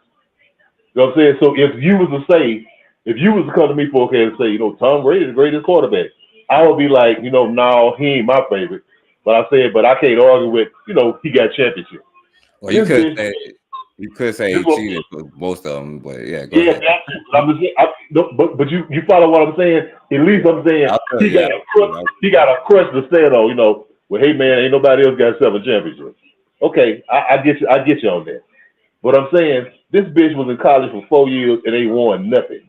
And this nigga Shady McCoy, you know, he's such, man, that boy is such a raccoon, man. But I'm saying he sat up there and said they was having a discussion. Now here they go. This team just got their ass beat. Just got beat. You know, this bitch going to the NBA, WNBA, whatever, and ain't won nothing. And Shady sit up and called this old ugly ass white bitch the greatest college basketball player ever. I'm saying that mindset, man. I mean, I looked at him and say, really? Now, when he be talking about pro football, he always talk about Brady because he won championships. This bitch ain't won damn championship, and he called her the greatest ever. I'm saying it's that mindset, man. But you remember who his coach was, and then who was on his team, and how he got did dirty, and they paid the white boy who was calling people N-words, but they paid him even though he was garbage. Yeah, but he still don't understand that, you know. So that's what I mean. Talk about, dude. You know, He's just a hell of a coon, man. Right. And I'm just like, you know, I ain't mean to go. I just when you brought up that old ugly ass bitch, that just made me think about it. But yeah, because I don't want to go down the rabbit hole on that because we can drive. You can move on, man. Oh no, yeah. Because I just want to say, like, I'm like, black people is offering her millions of dollars more than everybody else to play basketball. A white girl, how easy white girls can infiltrate anything, bro. Basketball, white girls the best ever. Yeah, that's what I was saying. That's what I was talking about. And here go a Negro co-signing for her. Right. You know what I'm saying? Yeah, that's why. Well, maybe we could bring that up on another one and get some other people who But let me go to, and then I'm gonna go through the last part kind of quick because this is the other thing I wanted to show yesterday. When they be like that race stuff is translucent. It's this young sister. And by the way, this is the video she reacting to, right? No, I'm just a white girl who wanted to offend the black community, so I got some braids. I just want to be black so bad. Will y'all accept me? Okay, you were probably genuine about this question, but I'm an asshole. So yes, I'm black. I don't know why I did this, but yes, I'm black. Like, what the? Take me to the king. All right, so we're gonna skip all of this part here and go to this, which is what I want. Anybody can be black. And it's so funny because I went to go donate blood at the Red Cross yesterday, right? And I promise you this, I swear before God, I should have taken a picture of it. But if you go donate blood at the Red Cross, you will see this, right? They make you read through this, like this pamphlet of stuff. And in that thing, it said, please specify your race today because there are more than 600 antigens that cause blood types. And, you know, certain antigens are more or less common in certain demographics. And then it literally said, for example, African Americans and people of African descent tend to be U negative and Duffy negative.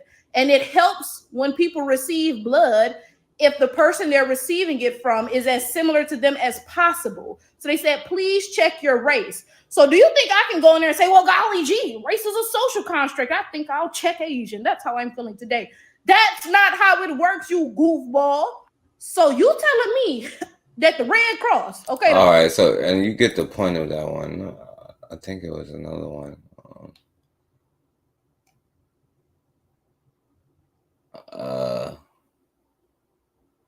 Let's see. My bad.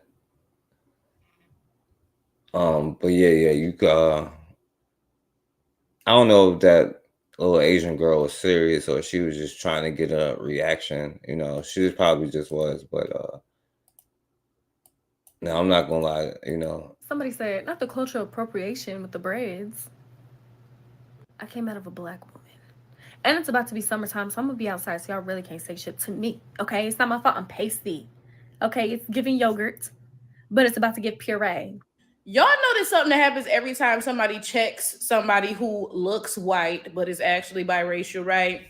Every single time this happens, the person who is being checked says, "Dog diggity, I come from a black woman," or "I come from a black man," right? But they just conveniently ignore the other parent, right? So we supposed to sit here and pretend that you look black because you came from a black woman, even though clearly your daddy came straight from Switzerland, quite clearly, right? We supposed to sit here and pretend that you don't look white and that you don't look crazy with these braids in your head and that you shouldn't. Now, I guess this mixed woman here would get more of a pass than others. But yeah, you got an opinion about those? But yeah, race is being a social construct too, because they like to say that as if you can't see the clear differences, and I think that's a problem when it comes to health and stuff, you know. Yeah, you right. I agree with you 100% on that. No, race ain't no goddamn social construct. You know what I'm saying? You got black people and you got Eurasian people. You know what I'm saying? Yeah, I mean it's not a social construct. Like yeah, man, I agree with you, man. It's just some bullshit that they throw in the game, you know, just to cause confusion. Right. And racism is a social construct. You know, no, I mean, especially I'm gonna tell you, especially you hear that from these Negro Marxists, especially. Right. Not all of them. I ain't gonna all of them. You know, I ain't dissing every Negro Marxist. I mean, but it's kind of in the talking points though, so it's kind of. It is, you know, race is a construct, and they love to say how well, you know, the concept of race didn't exist until, you know, the 17th century and all that, you know, like with the beginning, you know, try to equate it with the rise of like global capitalism. They don't want to say the slave trade, you know what I'm saying? Right, global capitalism. With global capitalism. No. No, it was way before that. Right. It was way before that. And there was those programs that help fund this slavery too, by the way. But yeah, you're right. Like, my bad. Go ahead. Yeah, but I'm saying, I mean, no, you know, yeah, and I've even heard, you know, even some of our elders. I mean, I'm like this, you know, we can't. You got to take it easy on some of our elders to a degree, you know, because they didn't know stuff that we knew. You know what I'm saying? They weren't privy to some information. But I heard Dr. Clark. I heard Dr. Clark say. I mean, the reason I say I would give him a pass because I know Dr. Clark went in no way, shape, form, or fashion against us and for them. Right. Sometimes they just made mistakes. But when he was talking about, you know, where the concept of race really came around, you know, 17th century. No, man, the concept of race was around a long time ago. I can take you back to the 6th century CE with the Arabs, you know, and even right now today. You know, with the spread of Islam, man, those people hate black people. Right. I mean, it was, and it wasn't just, it was rooted in, guess what? That goddamn Bible. Right. You know what I'm saying? With that whole curse of Ham shit. You know what I'm saying? So I mean, that racist that been around way since before slave trade, before global capitalism. You know what I'm saying? I mean, anti-blackness been around. I mean, among Asian people and in Europe. Yeah, always been there. You know, for thousands of years. Yeah, it always been around. Yeah, so and, you know. Go ahead, brother. Oh no, yeah, my bad. I thought you was done. My bad. Yeah, no, I was. Go ahead. What you gonna say? And Bwana, of course, Bwana will come back. He's like the red bone on the screen right here. It's probably Bwana thing. But no, I'm just joking. But he said, I don't believe in giving no one passes, and that is true. Because and it's not about giving them passes or judging them or condemning them. Of course, I wouldn't condemn John Henry Clark, or Ida B. Wells. But I would tell her, like, why would you talk to white girls? Like, why would you, like, even then, you know, why would you go talk to them? I strongly disagree with that. You wrong. You know, it's okay to say that. Okay, I'll put it just like this here.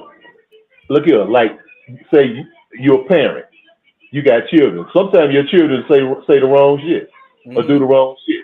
Okay, you know what I'm saying? And you have to correct them. You know what I'm saying? Sometimes people might say things, like I said, out of ignorance. You know what I'm saying? So if forecast is me, if we having a dialogue and you say something out of ignorance, and ignorance don't mean you stupid. That means you didn't know. Right. I didn't know that. You know, and if you say that, and you know, and I say, well, look, I say, forecast, look, let me talk to you for a minute. You know, I don't have to write you off, and it's not again you a pass. You know what I'm saying? It's just, hey, look here, he didn't know it, and you know, I'm informing you about it. It's the same thing. If I said something like that, you know, and I didn't had that correct information. No, you call, hey man, look man, I need to talk to you. Hey, what you said, man, I don't think that was accurate, man, and you know, and show me where it wasn't accurate. You know, and I can understand it. So I mean, if you know, it ain't about like not giving passes or whatever. It's just like, cause see, sometimes people say stuff out of ignorance. Right. You know what I'm saying? I mean, it's not they said it just to spread false information or a lie or whatever. Sometimes they do it out of ignorance. And so, and you know what? I will always give a pass to my brother and sister if they did it out of ignorance. But I would inform them and let them know so they won't do it again. You know what I'm saying? Yeah. Exactly. That's all it is, you know, is so they won't do it again. But want to say sometimes he do things out of ignorance. We all do, you know. Yeah, we all do. I do it every damn day. All right, you know. But yeah, but it is important to not repeat the same mistakes. Like, just, you know, like there was a time where I'm not a Christian, but like most black people were Christians, you know, but that's not the way it is. And it's a time, like, it's something that we probably all think that we're wrong about, that the next generations will have more information and be like, damn, like forecasting Anthony was hella wrong on that point, but I ain't gonna write them off on it, you know. Yeah. But yeah, I want to play this while I want to hear what you my bad. Hey, yo, mute real quick, my brother. I want to play some of this. You can tell me when to stop or jump in, or I'll stop it. But while y'all in here, this is some stuff they're talking about Mexicans, Mexicans here, or is Dominicans are a race. So Dominicans here are, and they're mixed Dominicans, by the way, and they're saying it's Dominicans are a race. Now we know that there's a place, and it's one island that got split up into different things, you know. We know the history. We was talking about Haiti, but I'm gonna play some of this. Universities, but what does that have to do with the question here? You don't need to be educated to go to university. Going to university doesn't mean you're educated. We have internationally renowned universities in DR. You don't in Nigeria, so you cannot speak about it. My friend, the only thing you have internationally in the Dominican is the brothels, man. Come on, don't get me started up, man. Don't get me wind up, bro. I understand. I'm still trying to be nice. Personally, because you don't have. I heard in Nigeria they skim bleach a lot. I never attacked you. They skim bleach. They skim bleach a lot. They talking about skin bleaching, like isn't like Sammy Sosa from the Dominican Republic? Like my man is blue, you know. I'm telling you, don't come tell me of Dominican universities. Dominican don't have any international universities. You guys are just on the tourist trade. That's it. We do. Aren't you like the skin bleaching capital of Africa? It's so funny with the Sub-Saharans, Macho. They claim to be so superior, but they still live in mud huts. 2,000 years later, you know, Rome had aqueducts 2,000 years ago, aqueducts, fucking all kinds of infrastructure. And then the Sub-Sahara, they still live in mud huts. But they come to... And your point is... And what's your point? That's what we're talking about. My point is that you guys are... you know, undeveloped, and you speak like you own, like you're this advanced people. You're not. Your continent is the poorest in the world, and that's because of a reason. And when I see Haiti, did I come here and told you we're the richest people? Let me finish. When I see Haiti, I see a microcosm of Africa. Haiti, no, it's actually worse than Africa. Haiti but looks because you don't understand the history. He admitted. If you look at Haiti, I'm gonna go Haiti and Nigeria and put two pictures. You can't tell them apart. Google it for the phone. What else is Nigeria good for? Hey, Mr. Well, Mr. at least we're not serving and we're not obedient to the white man. You guys, all your history is being subservient and obedient. Okay, what is your history with your poverty and Spanish? Allow me to say something. I want to learn.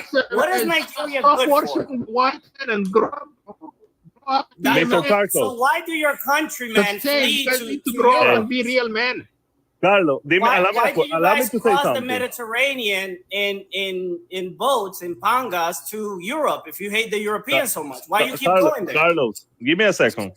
Mr. Targo, Give me a second. You really do believe that the Dominican Republic lives only out of tourism? Juan, so I can show. I will say I mean, one not thing. only. For real. All right. So I know Black Eye Dominican, my brother. What you think about that, yo? No, man, I wish I could have been on that panel. I would have educated you. I would have educated that little fool. Well, I'm saying, you know, those. Hey, what? Hey, this is what I'm gonna do for guys. I'm gonna say this right here. I'm not gonna judge every Dominican by him. Okay, no, I'm going somewhere with it because you know every Dominican don't. I don't think every Dominican think like that. Okay, because I've actually met some online. You know, talked to them. No, because like I said, you know, you got blacks, you got dark skinned Dominicans too. You know, all of them ain't those mulattoes. You know, mulatto. You got dark skinned Dominicans, and you know, in the Dominican Republic, like you remember what I was saying about that racial stratification. Yeah. And when the Spaniards was in the Dominican Republic, you know, you had the Spaniards at the top. You know, you had the mixed race people in the middle. You know, they still at that time they still had a lot of those indigenous people around, and you will hear a lot of Dominicans say that they're indigenous. You know what I'm saying? You had the whites, you had the mixed race, you had the Africans, and you had the indigenous. Okay. That racial stratification, and black was always at the bottom. It was always at the bottom. Black was to be ugly, was to be illiterate, was to be a savage, to be a slave. Okay, I'm gonna show you what happened. It was during the Haitian Revolution. When Toussaint them, you know, he had basically had liberated the whole island. You know what I'm saying? I mean, he was about to. He had liberated the French side of the island. He had defeated the Spaniards, and the Spaniards had that. Hey, look here. If you let this African or these Africans come over here, they're gonna wipe us out. Now, a little bit after Toussaint, you had a man who was a Haitian, who became a Haitian who took over the Dominican Republic. This was like in the 1880s. He was a Haitian man. His name was Ulysses Hérault. He was a Haitian. No, he grew up in Dominican Republic, but he was a Haitian. He was a black man, straight Asian. His parents were from Haiti. Ulysses Hérault had dominated the Dominican Republic for about 18 years. And he was like your typical, what you think of your typical, Latin American dictator. So Dominicans, he was a bad guy. He was a strong-arm guy. He said he killed a lot of people. And he ended up getting assassinated. But it was this guy, Ulysses Hérault, who was a Haitian, and he ruled the Dominican Republic right from the early 1880s to around about 1900, something like that. It was in the late 19th century. And there was a particular incident where he had killed a lot of people, a lot of Dominicans. Okay, from that, it was like Saigon for Haitians. Saigon for Haitians. And that's really, it's older than that, but that's really where that was like the dynamite that blowed it up. And so you had this real anti-black thing in Haiti. I think it was this guy, his name was, it was this guy who was a dictator of Dominican Republic in from like the 30s to the 60s. I'm trying to remember his name. It wasn't Juan Bosch, but he was a dictator for a long time.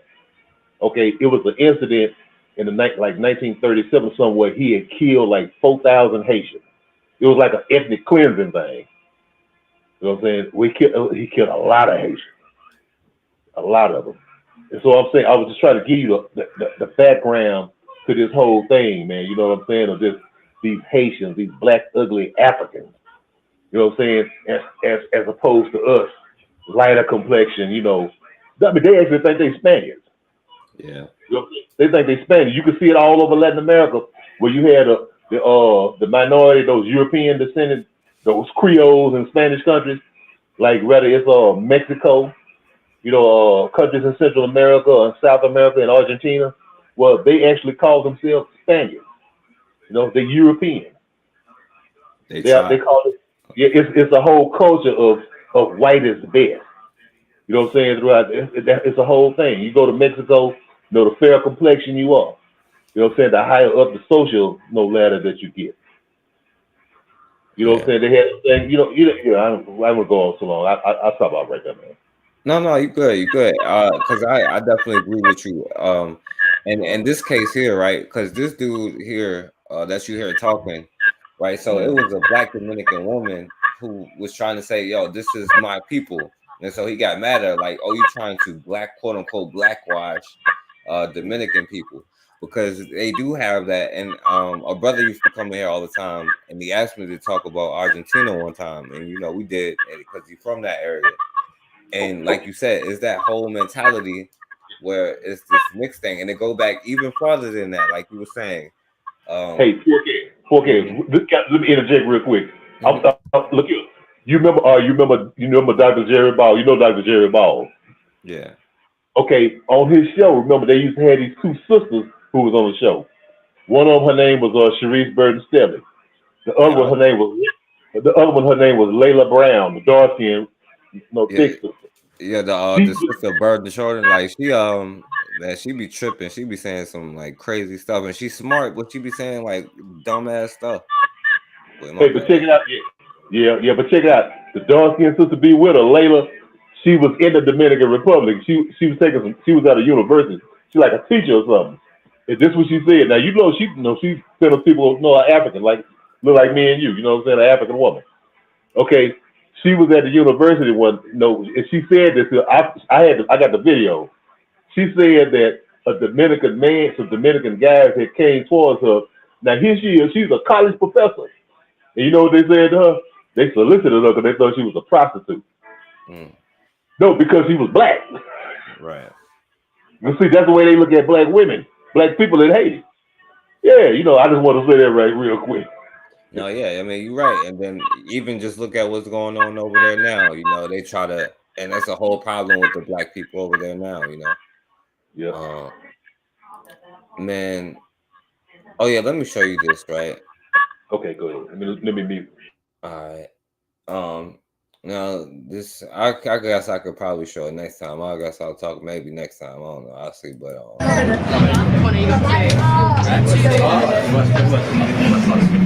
just ignore the hell out the black kid right here. From him, and was showing much more attention to the little them folks boy. Take a look at this.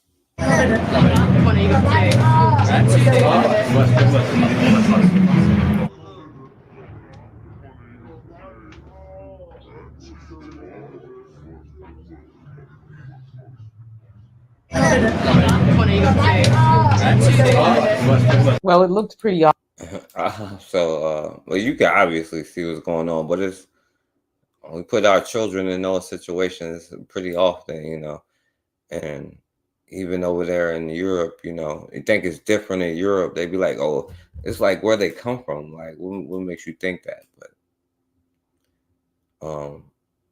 you want to say something? There's one more thing I want to show you. You want to say something about that? Because I could talk about that next time.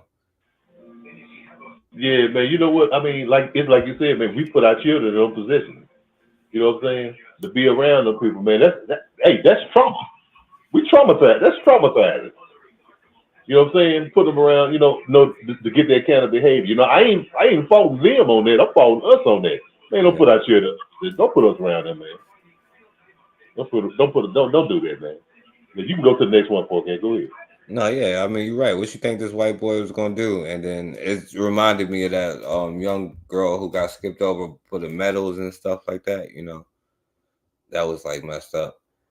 Now this one is a side thing, my brother, and I'm only playing it because it's me and you up in here, because it'll go beyond some other stuff. I know you know who Geno Jennings is, and y'all know who Snoop is, but this was kind of funny. Ready to call somebody a Christian because they use the name Jesus. Amen. Snoop Dogg now I'm talking about something. I'm one of Jesus' chosen ones. Liar! That's a lie.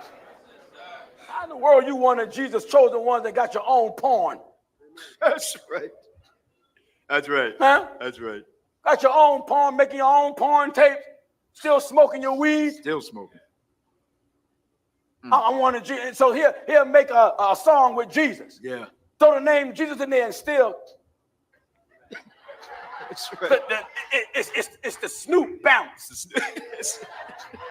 No steps in particular. No. It's just a Snoop bounce. That's right. By the way, Geno Jennings said you listening to jazz music is a sin. It's a sin that he does all the time, but he asks for forgiveness, but then does the sin again. Listening to jazz music is a sin. The bounce is telling you, I'm the devil, I'm the devil, I'm the devil, I'm the devil. What do you say to people that don't like the idea of a secular artist coming into gospel music? Well, the devil is a lie. I thought church was supposed to welcome sinners. If the church was full of saints, it wouldn't be right. So if you find somebody trying to find their way back home, the natural thing to do is to be warm, welcoming, open your arms and say, brother, we accept you for who you are and what you're going through. Come as you are. We know you've been doing wrong and you want to get right, so we're going to help you get right. We're not going to throw stones on you when you're trying to get right and walking back into the church house. That's what's running people away from church right now as we speak, and we're trying to get people back in church with a different perspective of come as you are, show love. It has no perspective on nothing but love. We show love, we give love. I just got hugged by Donnie McClurkin, Kirk Franklin. I got the Clark sisters. I can name all these legends, Rance Allen. These are elders and legends in the game. If they don't have a problem with it, you shouldn't either. Nat, and if you do, what's happening? Yeah, I said it. What's happening? What about you? Have you checked your status? Are you going to heaven? Why are you judging me? How much work have you put in for the Lord? Rebel. You come to God like you are, yes, but God don't accept the way you are. He won't tolerate it. He won't stand for it. You gonna come dirty, filthy of the devil, but he ain't accepting that filth. He ain't accepting that dirt. Why? He's God. He ain't got to come down to your level. He set a standard that you got to come up to. You can come to God the way you are, but God won't accept the wrong that you bring him. You come to God as you are, dirty, filthy.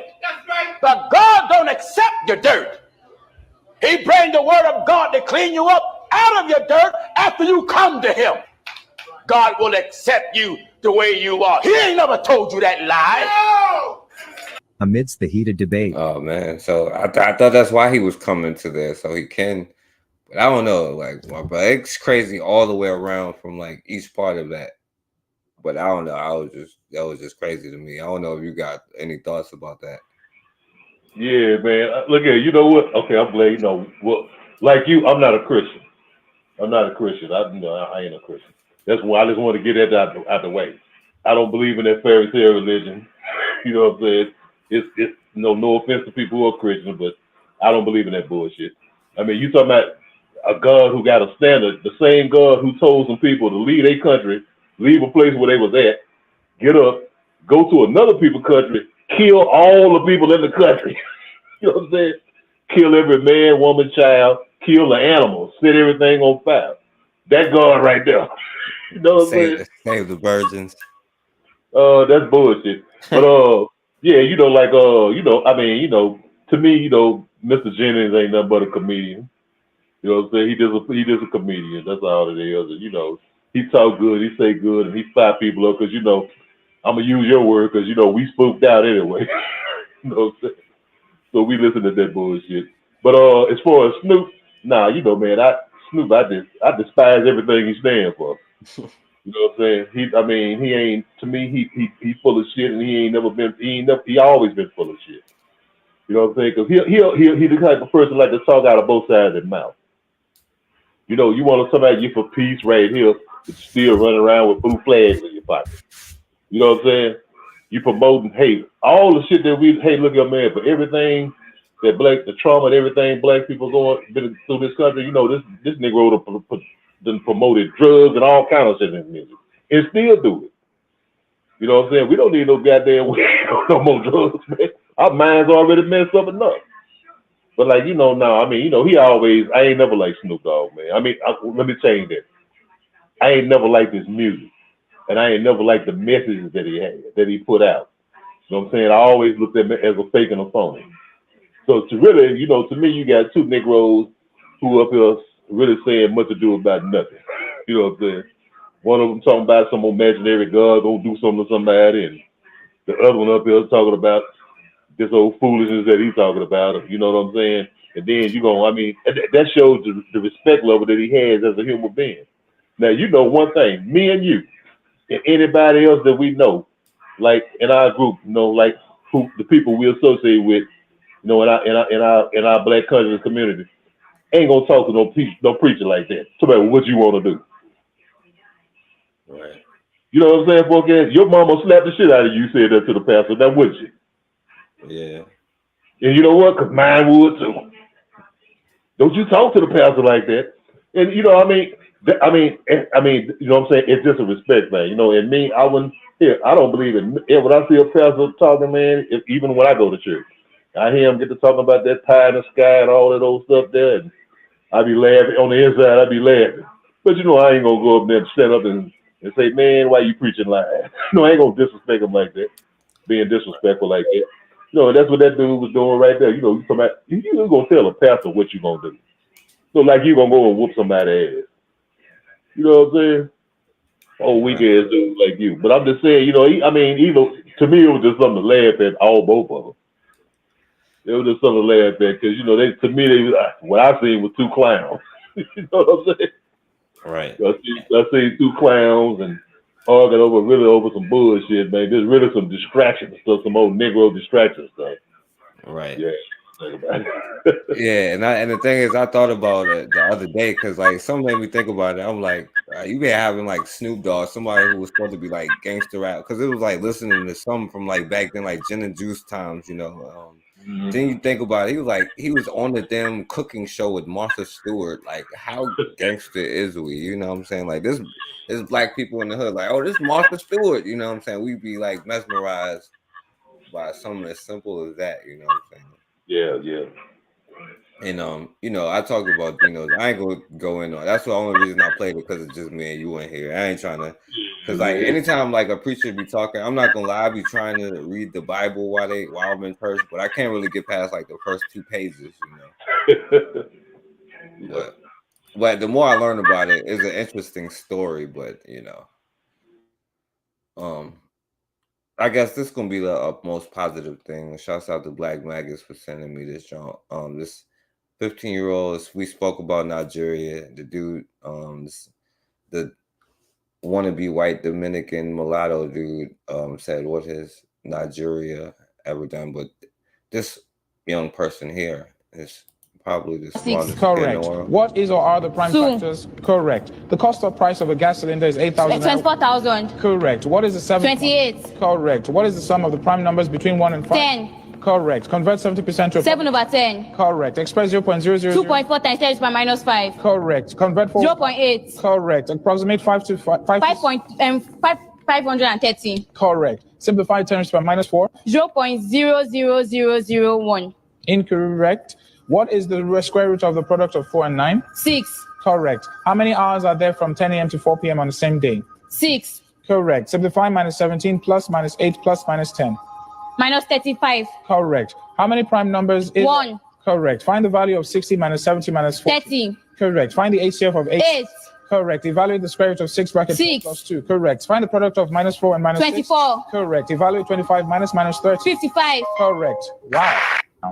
All right, so yeah, I don't know how she was answering before the question, but there's young, smart black people out there. So yeah, man. Hey, man, Nigerians, Africans, but look here, man, all of us, black people, period. Regardless of where we come from, whether we're from Nigeria, whether we're from Haiti, we're from Jamaica, whether we're from Virginia or Louisiana, we always been smart people, man. Right. We've always been great people. You know what I'm saying? We always have been. And I'm saying, but I know a lot of Nigerians, man. And man, those are some intelligent people, man. The ones that I've met. So they're some intelligent people. You can go down the land from Dangote to Dangote. That's not. I have a great deal of respect for Nigerian people, man. A great deal of respect. Most Nigerian people I know of. very successful, man. I mean, in life, accomplishing things, hard working. You know what I'm saying? Just like, that's black people in general. Man, it's the minority that's a knucklehead. You know what I'm saying? And for that brother to say that stuff, what he was saying tonight, what has Nigeria contributed? Well, have you ever read the history of Nigeria? Not as modern day Nigeria, but as the people who live in the land that is now called Nigeria. Read about, they got a long, rich, vibrant, fantastic history. You know what I'm saying? Doing a lot of great things in history. You know what I'm saying? So that's really, what he was saying was stuff coming out of ignorance, man. It was out of ignorance, out of that racist ideology that came from colonialism. You know what I'm saying? And those European genes acting up. Yeah, it was that. Hey, it was the white man in it. That's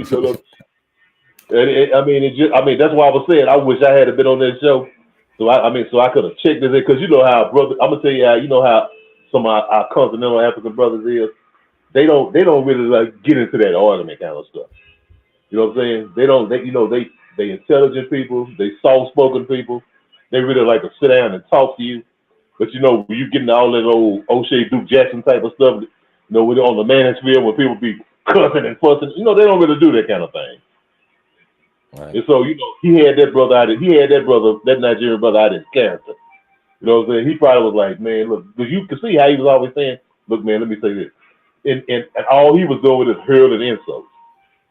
I ain't gonna lie, it kind of reminded me of some, not all, some of the FBA guys. When they get into it with people, and they just keep on, what about this, and what about that, and this. You know what I'm saying? Just hurling insults, and talking all kinds, instead of just having a decent dialogue and conversation. You know what I'm saying, folks? Like, we could sit down and have a conversation. I ain't gotta agree with nothing you say. You ain't gotta agree with nothing I say. You know what I'm saying? But we could sit down and talk to each other. You hear me out, I hear you out. But when you coming from that ideology that cat had in the Dominican Republic of, I don't want to hear nothing a nigga got to say. You know what I'm saying? Because it ain't nothing you could say. You mud hood living. You know what I'm saying? Right. All of that stuff that he was saying right then, that old ignorant ass shit he was saying right then. You know what I'm saying? Yeah. It's because of his, that mentality, man. That I'm better than these niggas. You know what I'm saying? That type of shit, and that's a mentality that's prevalent not only in the Dominican Republic but in other places. Hell, goddamn it, it's prevalent here in some cases. Right? Yeah. Yeah. Go ahead, man. Go ahead. No, yeah, I agree with you, my brother. And so let me do this. I'm gonna let this be the last word. You'll mute up real quick, my brother. Yeah, all right. So I'm gonna let you brought up, John Henry Clarke. I'm gonna let him have the last words. By the way, this is just a side thing I just saw on, if it shows up, but it's talking about if it shows, let me see, the decline of Black players in the MLB should serve as a warning about DEI. What about the non-rise of Black owners? That should serve as something, as a lesson in thinking you're gonna be DEI or DIE. But that's another thing. I'm gonna let John Henry Clarke have the last words, speaking about the role of the bastard or mulatto as a factor in history. Of course, it's gonna freeze.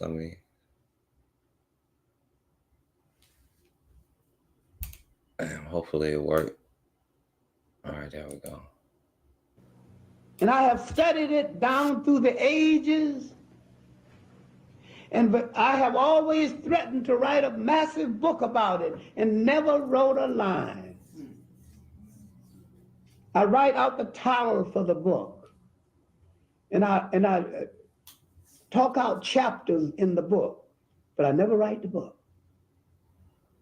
It is so delicate and dangerous and so painful that a person like me who opened many doors and talked about many things, even at the risk of being killed, hadn't even put it down. The book is called the role of the bastard as a factor in history.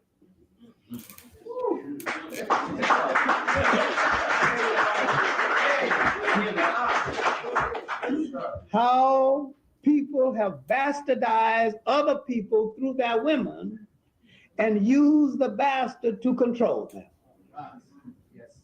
Then having used the bastard, refused to accept the bastard in the home of the father that created him and sent him back to his mother's people to start confusion. Yes, thank you. Yes.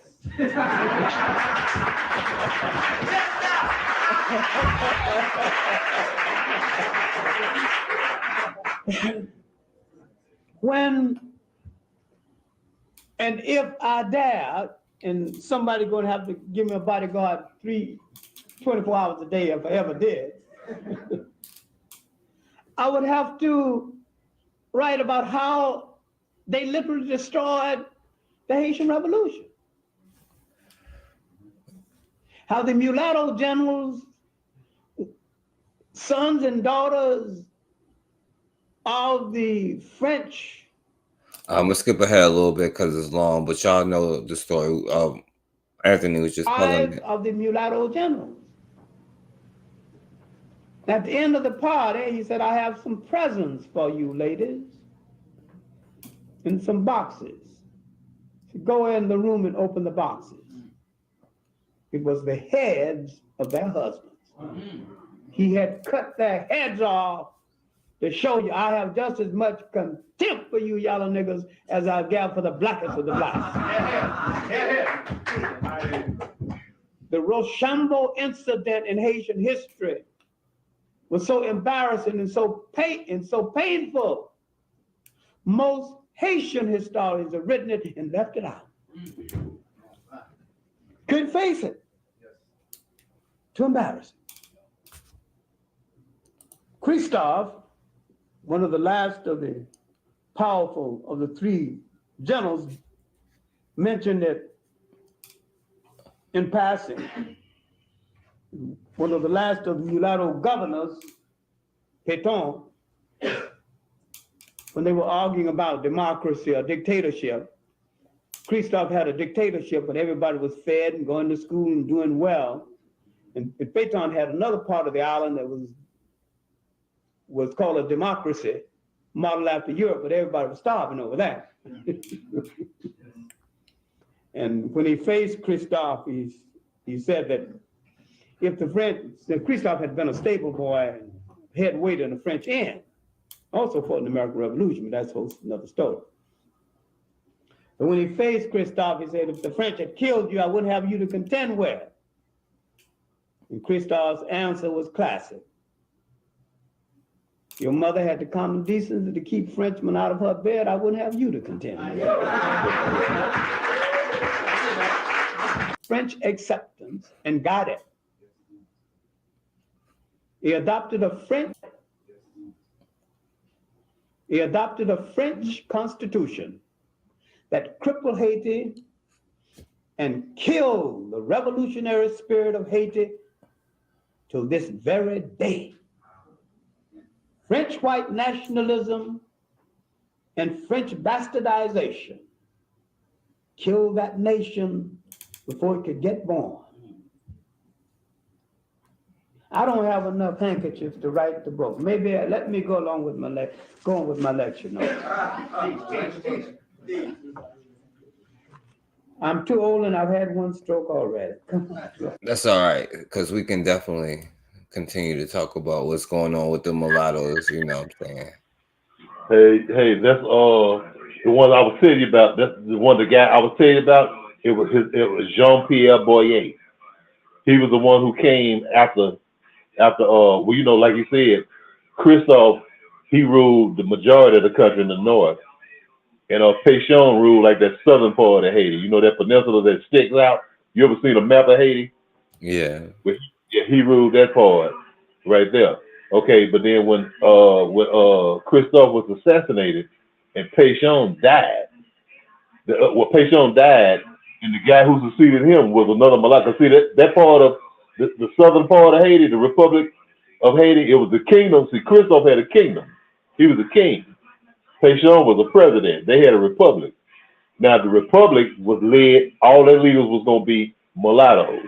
Well, blacks would be leading in the north. You know, that's the way they had it set up. And the successor to Pétion was Jean-Pierre Boyer, the mulatto, who took over Haiti after Christophe died and wrote that, the one who had written that constitution and destroyed the revolution in Haiti. Right there, I just wanted to interject that. There was Jean-Pierre Boyer. I kind of. Yeah, he ruled from like 1818 to 1845. You know, he the one who destroyed the revolutionary spirit in Haiti. I kind of skipped that part. I was meant to play that part when he was like selling out the Fouquet. stuff. But, and one other thing, he was the one who agreed to pay France back those billions of dollars too. Right. Yeah. Yeah. And most of the people was against it, you know, but it was that mulatto thing. Even then, because they felt like they was different. And even before, like you were saying, they didn't want to be a part of it because they like, well, we're the slave owners and you should be our slaves. And then after Toussaint, they was like, well, yeah, you should go back to slavery. And that's why they thought they was down until Rochambeau was like, nah, you just yellow, in the words, as John Henry Clark say. Yeah. And then they was like, okay, we'll fight together until again, they was like, no, we're kind of better than you Negroes.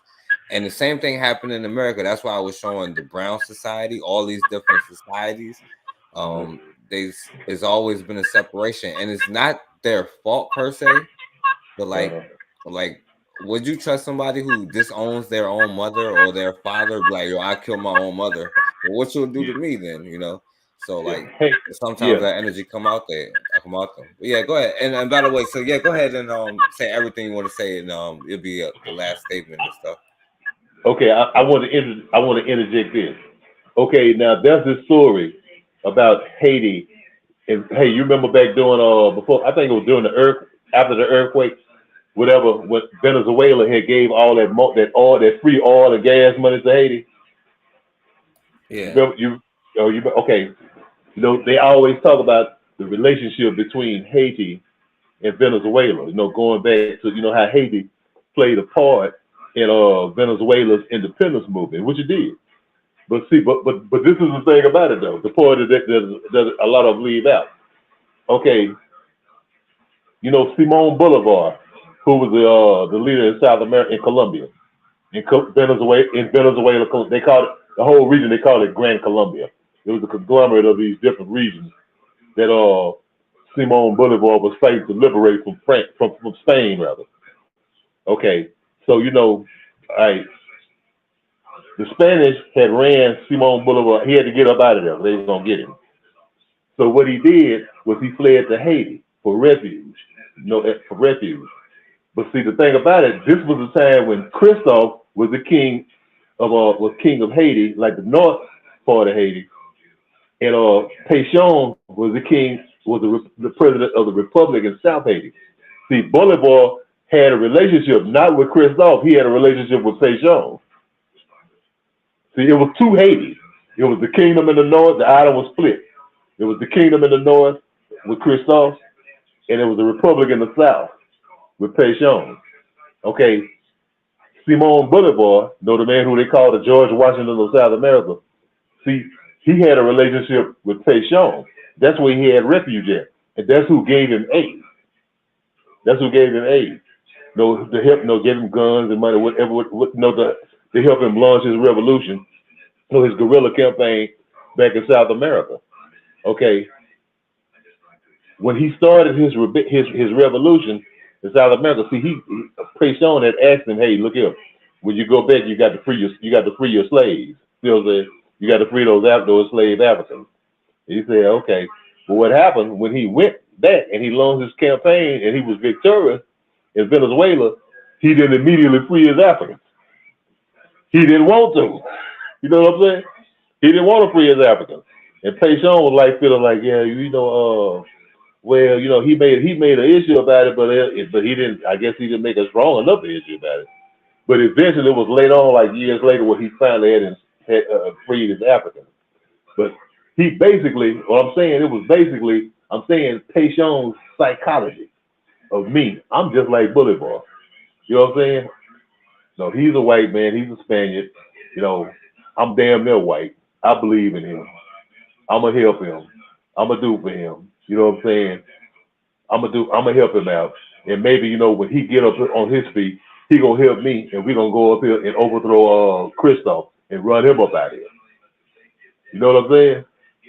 That was the mentality that he had. It really, that was the mentality he had.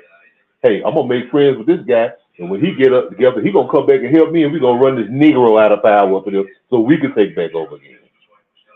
Us mulattoes, in which he happened to die, and then Boy came up in and, you know, and finished the program.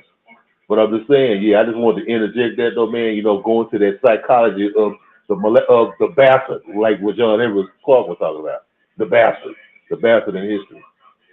You know, and I'll leave it at that right there, 4K.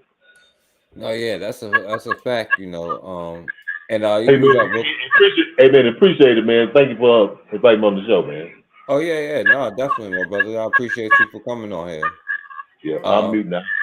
Yeah, definitely, my brother. And yeah, that's the truth about, you know, what you're saying, you know, that whole story, you know, and I appreciate you putting context on that, you know, even them bringing that mentality even down to Louisiana, because a lot of that stuff was started by the French and all of that stuff down there, but also it's been a common thing anywhere in the world that Black people start mixing with other people. You know what I'm saying? You start getting these other groups, you know what I'm saying? Like, let's be real, you know what I'm saying? Like, I think personally, I ain't even gonna go on a whole tangent, but like, it's three. It's like us, you know what I'm saying? Then maybe the Asians who like the Nisibins, and then the Neanderthals, the white people, and then the rest is just a mix of all of these different groups of people, you know what I'm saying? Which is just mulatto groups, you know what I'm saying? You have the Arabs but anyway, that's a whole nother thing, you know. But the point is,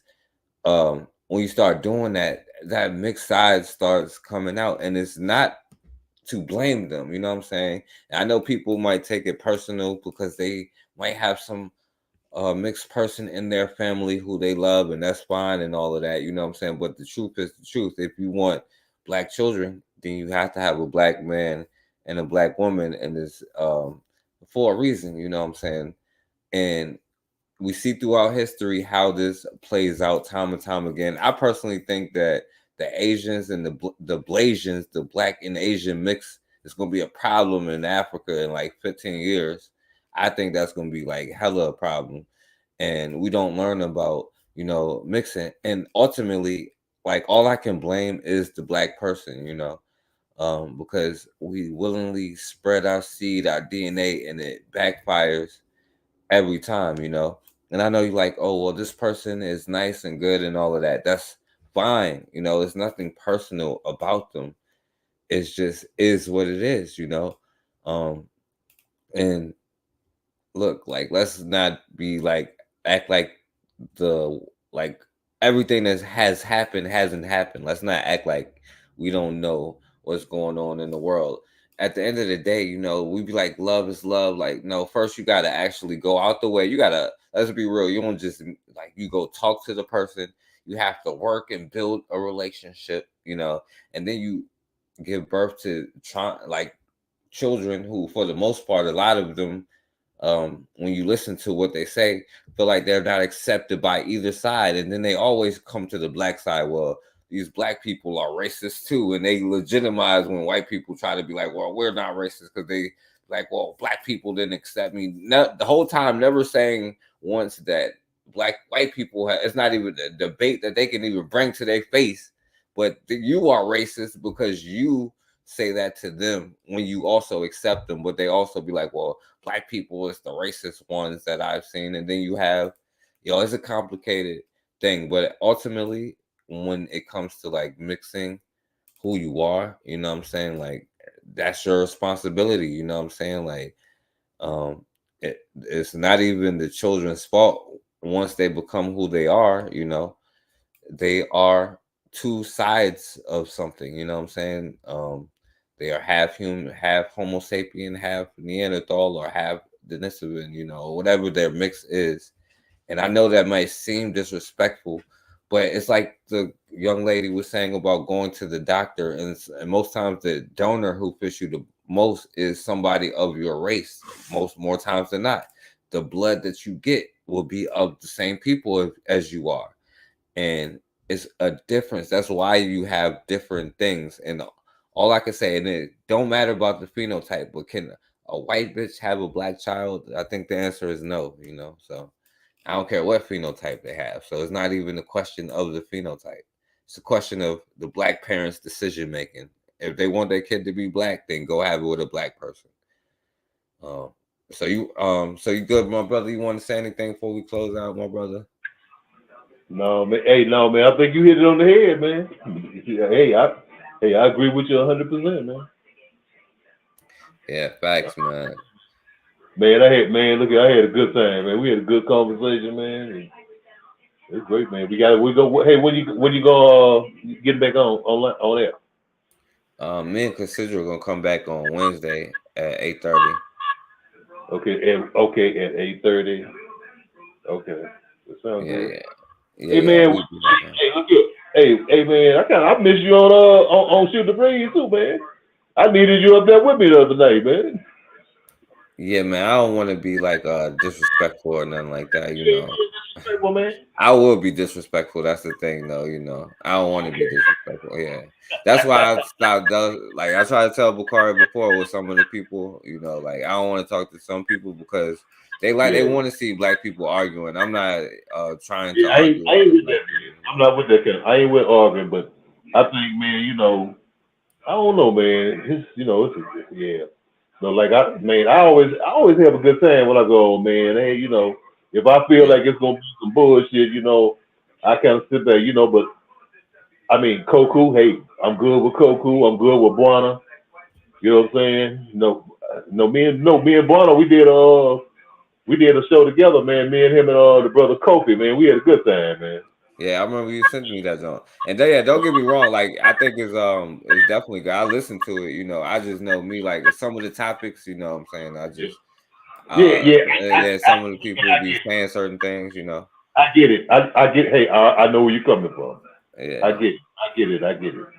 Because like that capitalism's like that whole conversation is just like I'm tired of that. Like it don't make no sense, you know what I'm saying? Yeah. And the way I have conversation, I'd be like, bro, like you mean to tell me such and such, you know what I'm saying?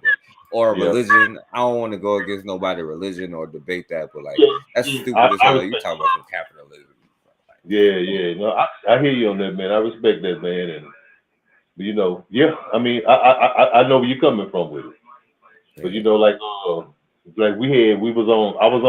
on this weekend, man, and man, we had a good conversation, man. You know. Yeah, I was listening to that song. Yeah. Oh yeah, you know, and I'm always, you know, thankful for Koku. You know what I'm saying, providing the platform. You know what I'm saying, and doing what he do. Yeah, for sure. You know, but you know, of course, you know, we don't all agree on everything.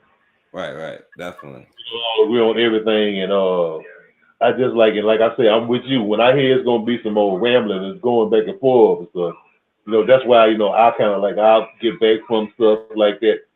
But all I'm saying is this, though, Forecast. You too smart, intelligent a brother, man. Your voice is needed. You know what I'm saying? And something you never know. You might come on there, man, and educate some people, man, about certain things. But I mean, I get where you're coming from, though. I mean, it gets tiring sometimes, you know. Yeah, but my thing is like, because when I say stuff, people take it the wrong. But I don't really care no more. But like, because I'll say like, yeah, you said some cool stuff just now, like, and they'll be like, oh, you call it like, yeah, you kind of did though. You know what I'm saying? Like, but you know what, Forecast? This is what I'm saying to you, young brother. Look here, you don't worry about nobody taking it the wrong way. Yeah. If they ain't gonna take it the wrong way, if they ain't gonna worry about you taking something the wrong way, I'm talking about anybody on any show. I'm not talking about Shoot the Breeze. On any show, even me and you. If you worry about me taking something the wrong way, we don't need to be talking. Right. You know what I'm saying? Because see, we talking about real stuff. We talking about real things, and you know what I'm saying, and trying to come up with solutions. Hey man, you know what I'm saying? It ain't always gonna be right. Hey man, you said some shit I don't agree with, and I know I done said some shit you don't agree with. Right. But that don't mean we can't talk. Right. Because you know what? I mean, if we all agree with the same damn thing, we all be in trouble. You know what I'm saying? Mm-hmm. You know, yeah, I agree with that. You have to have, you know, somebody who's saying, well, you know, let me look at this, man. You know, because hell, when you get to falling behind one person, you know what I'm saying? You know, oh, he's our leader. And we believe in everything. He's, you know what I'm saying? Hell, man, that joker could be blind and lead you off a cliff. Yeah. So what I'm saying, man, look here, don't let nothing like that discourage you. You know, no, I mean, you want your thing is what? To speak the truth to the people. Remember, you ain't trying to educate. Hey, you ain't trying to educate me. You ain't trying to educate nobody. We trying to educate the people. You know what I'm saying? That's what your lesson. Remember, you had your history lesson. That wouldn't educate me. I already know history. Them brothers know history. A lot of us know history. That was for the people, because the people don't know. And that was your job, is to educate the community.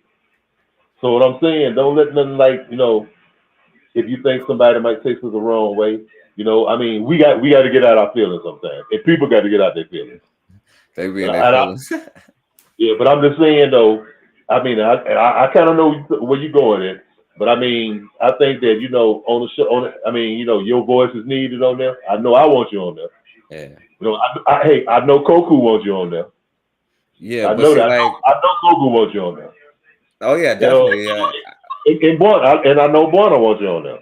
Oh yeah, I already know, and I really, cause like I can, and that's the thing. Buana, if I say something to Buana, he don't take it personally and stuff like that. That's why I like Buana. Don't take nothing personal, like Yeah, you know what I'm saying. You know what I'm saying. And Koku, yeah. Hey, because look at one time, I mean, for a while, like before I started coming on live, I used to like, Buana, you know, like, you know, okay. But then, you know what I say, you know what? No, Buana say some suspect stuff sometimes, though. Yeah, I mean, we all do. But I'm just saying, yeah, and he has. And we all have. You know, hey, look at each one of us could look and say, hey, man, I don't know about what you just said. You know what I'm saying? But when I did that show with him, man, and I said, you know, man, you know, okay, I can respect. I had a new light on it. I had a new light. You know, okay, yeah. But I'm just saying. But at the same, I mean, that's just like. Let's see. To make us be able to talk to each other. Now, we could all talk now. But like I'm saying, yeah, Forecast, I know. Hey, look here, Forecast. You know, I've always been down with you. Yeah. I mean, no, don't get me wrong. I've always been down with you. But I'm saying, your voice, some of those conversations we had, man, your voice is needed, man. That's all I'm saying. No, I understand, and don't get me wrong, because Koku, he's a genius brother, you know what I'm saying, and he does a great moderation job, you know. Yeah, and because he let us all say what we want to say. Right, you know. But like the thing is, like when Bakari did like a video apologizing to like Azuli and the other sister, like what the hell are you apologizing for, Bakari? What are you doing, bro? Like that's what I'm saying. Like come on. And he didn't even say nothing. He said something like, because Bakari be saying suspect stuff sometimes too. They don't want to say something to Bakari, you know what I'm saying? Like, but that's why they be like mad at me, you know what I'm saying? Because I'll say that to them, you know what I'm saying? Like, or like call them out on there or whatever, you know. Oh, hey, only thing I can say, hey, Forecast, you be Forecast. Be Forecast and you worry about what you saying. Right. You know what I'm saying? Worry about what you saying. And when you hear something that you don't like, hey, bring it up. Bring it up. Say something. You know what I'm saying? I mean, if you feel like you do it, hey, if it's on your mind, you got to say it. Because I guarantee you, the other person will say it. You know what I'm saying? Yeah, I know, but. So, you know, I mean, and I guess because, see, you like me.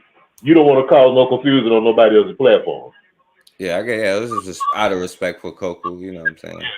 Me too. I hate the same thing. That's what I be saying. I say I'm not gonna, like, I might feel, you know what? I'm not gonna call no. I ain't gonna come with that bullshit on Koku's platform tonight. And I just say I'll just skip out. Yeah, because I could be like, bro, like I like to like.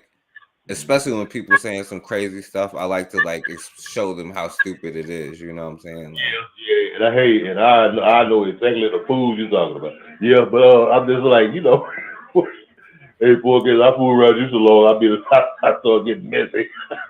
Like, bro, like even on that one, like I remember when I was listening to, I guess I shouldn't even be saying this. You know, I guess I shouldn't even say it. You know, because like, you speak your man, brother, man. like even on that, like one time I was listening, like their brother, like Black Steel, I guess he a good brother and all, you know, but he's sitting there talking about some damn Palestine and all this other nonsense, and they stood for, like, what are you talking about, bro? Like, when? Like, oh yeah, and George Floyd. Well, maybe they should pick one that they didn't start the day, but that's a whole other conversation, you know. Like that stuff like that be like pissing me off, like that love everybody nonsense. Yeah, I know where you're coming from, man. I know where you're coming from. I think he's a good brother, man. You know, but sometimes, you know, I mean, you know, we disagree. I hear you. I disagree with that kind of thing too. You know, I'm not, you know. But think about it. If I was to go on there and be like, bro, like that's some weak ass stuff, and that's why we slaves now. He would, you know what I'm saying? Like, how could it, like, you know, like, how, no matter how good he is, that's why we in the position we in now, because we talking that nonsense. You know what I'm saying? Like, yeah, but you know what it is, Forecast? This is what it is. You can say what you got to say, but you just got, you know, you can say it. You can say it in a way where it's not sounding confrontational. Yeah, but that's what I'm saying. Like, because for me, like how I say stuff is just like I try to make it as so you understand it as possible. You know. It is. Hey, look here, man. I can sit up and tell you, hey, Forecast. Look, man.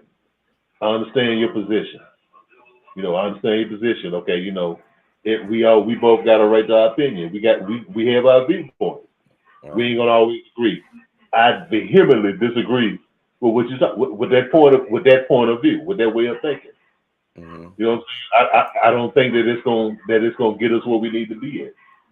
Yeah, but that's what I'm saying. Like sometimes I think that you need to hear it that way. Like, bro, that's why we a slave now. Like that's just like common sense. Like, how else are you gonna understand what I'm saying? You know, that's just, you know.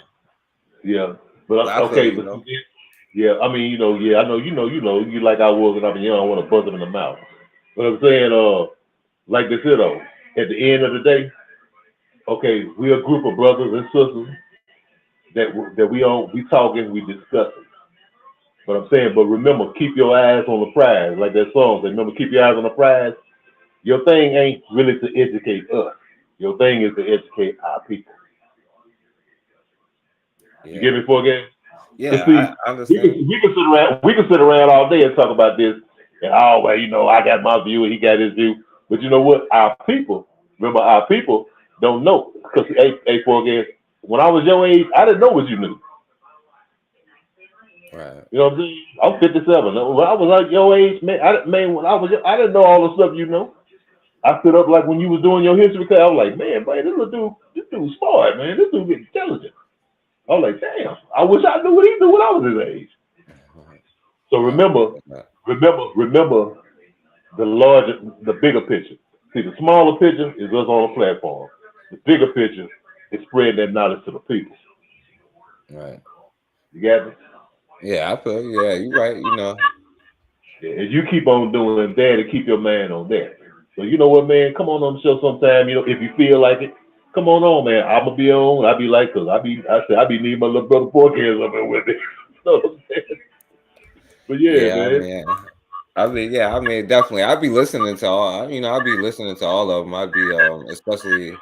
Most of the time I'd be like coming from work or whatever, like not coming from work, but I had just got off that day and I'd be chilling listening to it. But yeah, I could definitely start coming back on there. But you know, it just started getting to a point where like certain people on there was just on there just to argue. You know what I'm saying?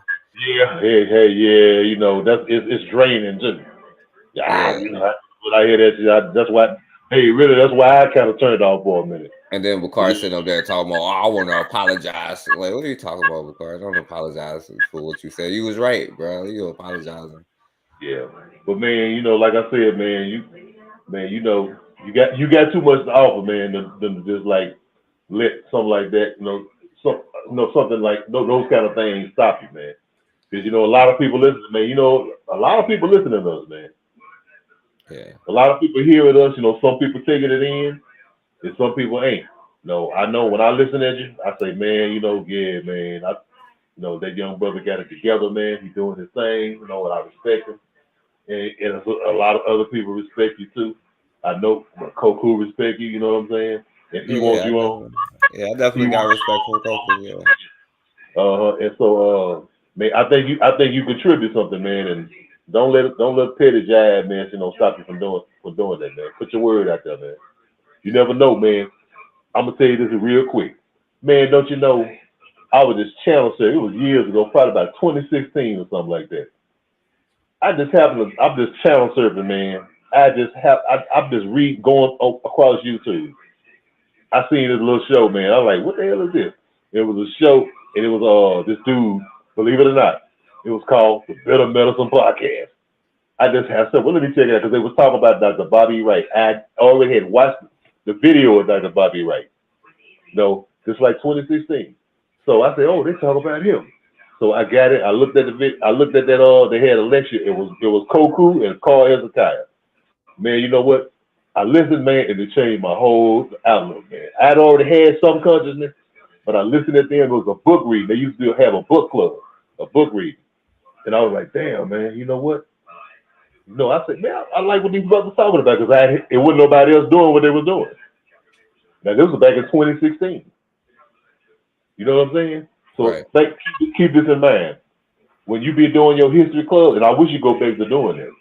When you be doing that, guess what? It's gonna be somebody gonna listen one day. When you think ain't nobody listening, don't nobody care, some young brother or sister gonna be listening and say, man, and go tell somebody, hey man, I know this cat, man, the forecast, man, a podcast on YouTube, man. I be listening, teaching Black history and stuff, African history. You know what I'm saying? And you never know, man. You might change their whole outlook. Yeah, I mean, yeah, you're right.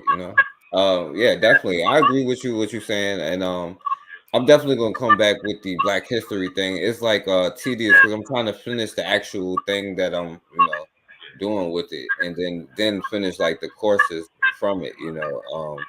But it's tedious as hell. I'm not gonna lie. It's taking me hella long, and I'll be take your time. Take your time. Take your time to do it right.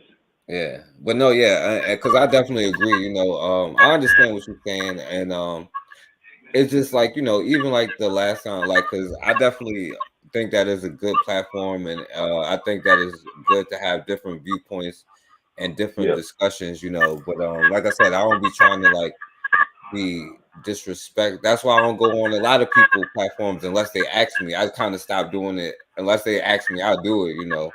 But I stopped going on like anybody's thing, because I was like, mind my own business and stay in my own lane. But I don't have a problem with going on there. But like I said, like sometimes to me, like that's the only way to reach somebody is saying a certain thing to them, And then I understand sometimes with the stuff that I say, like people have certain situations where they may not want to come on here or but they will support it, don't get me wrong, but if they come on here, it might jeopardize whatever they're doing in their life, and I understand that too, So like when you go on other things, you always need sometimes you need to get hit in the mouth, sometimes you need your ass whooped to learn a lesson. But yeah, that's what I'm saying, because it's like people like that be on there, like the dude is Zuli. No matter what you say, sometimes he just argues just to argue and say some anti-black stuff, negative stuff. And then we turn around and say the same thing to him, as a damn problem, Like, and that's what I'm saying, like, or like, he just be on there arguing just to argue and just go for a long time just saying nonsense, sometimes. But even him, he's more pro-black than like somebody like, I don't know, Gas him up still be on there, like, but I see him in the chat sometimes. But like I said, I shouldn't even be saying their names right now. But if we saying what we saying, then you come on and say some blatant stuff just to get a rise or just whatever. Like even when they was on Tanzan platform and they was sitting there talking about, Khalid Muhammad is agent because some white dude he was debating called him an agent. Well, if they would have watched the video, the white dude was sitting there taking pictures with dead Africans, you know what I'm saying? But they didn't even watch the whole debate video, and they was on Tanzan video talking about some Khalid Muhammad is a agent, you know what I'm saying? Because I hate when Negroes do stuff like that, man, and don't know what they're talking about. Right, and I'm like, it's in the same video though. That's what I'm saying that you're using, and I just watched the video on my own and watched the whole thing. And like, you know what I'm saying, they called him an agent because the man got a program at school before he was even into black stuff, you know what I'm saying? Like, so that means you could call me an agent because they had a program because I went to like welding school, but I had to go to like Goochland, which racist as hell. We didn't even finish. But because I'm like, oh yeah, we have some inner city program thing, you know what I'm saying? Like, so like, one day somebody will be like that's how I looked at it. And I'm like, but so if I say something like, yo, bro, like, you know what I'm saying? Like, you know. Yeah, they quick. And I don't want to disrespect the platform because it's a good platform and it should be diverse like that. But like, yeah, I get you, man. You know, I know where you're coming from, man. Yeah, I know where you're coming from. But yeah, you know, like I said, man. I mean, you know, well, yeah, I come on there. They definitely want to though. Yeah, if you feel comfortable, you know, doing it, come on, man. Because if I, you know, I'll be if I, you know, I know I'll come on. I'm gonna probably come on this weekend, man. You know, most likely, you know, because like I said, I like dialoguing with the brothers, man. You know, and even when some of the other brothers ain't they talk on that other shit, you know, I just look past them and just talk to the brothers who talk about real shit. Yeah, definitely. I mean, I don't mind doing that, you know what I'm saying? But you know, I definitely be listening all the time, but you know, I'll try to come on there, you know what I'm saying? You know, doing it because I was listening to it like, you know, last week and it was like some interesting topics, you know, that they talk about. So.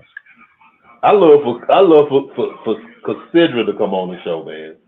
You know, and put the lady. I love her. Hey, I like her, man, because she's a strong woman and she gonna say what she gonna say. You know what I'm saying? And I didn't know, and just to add that because you know I miss Tanzan.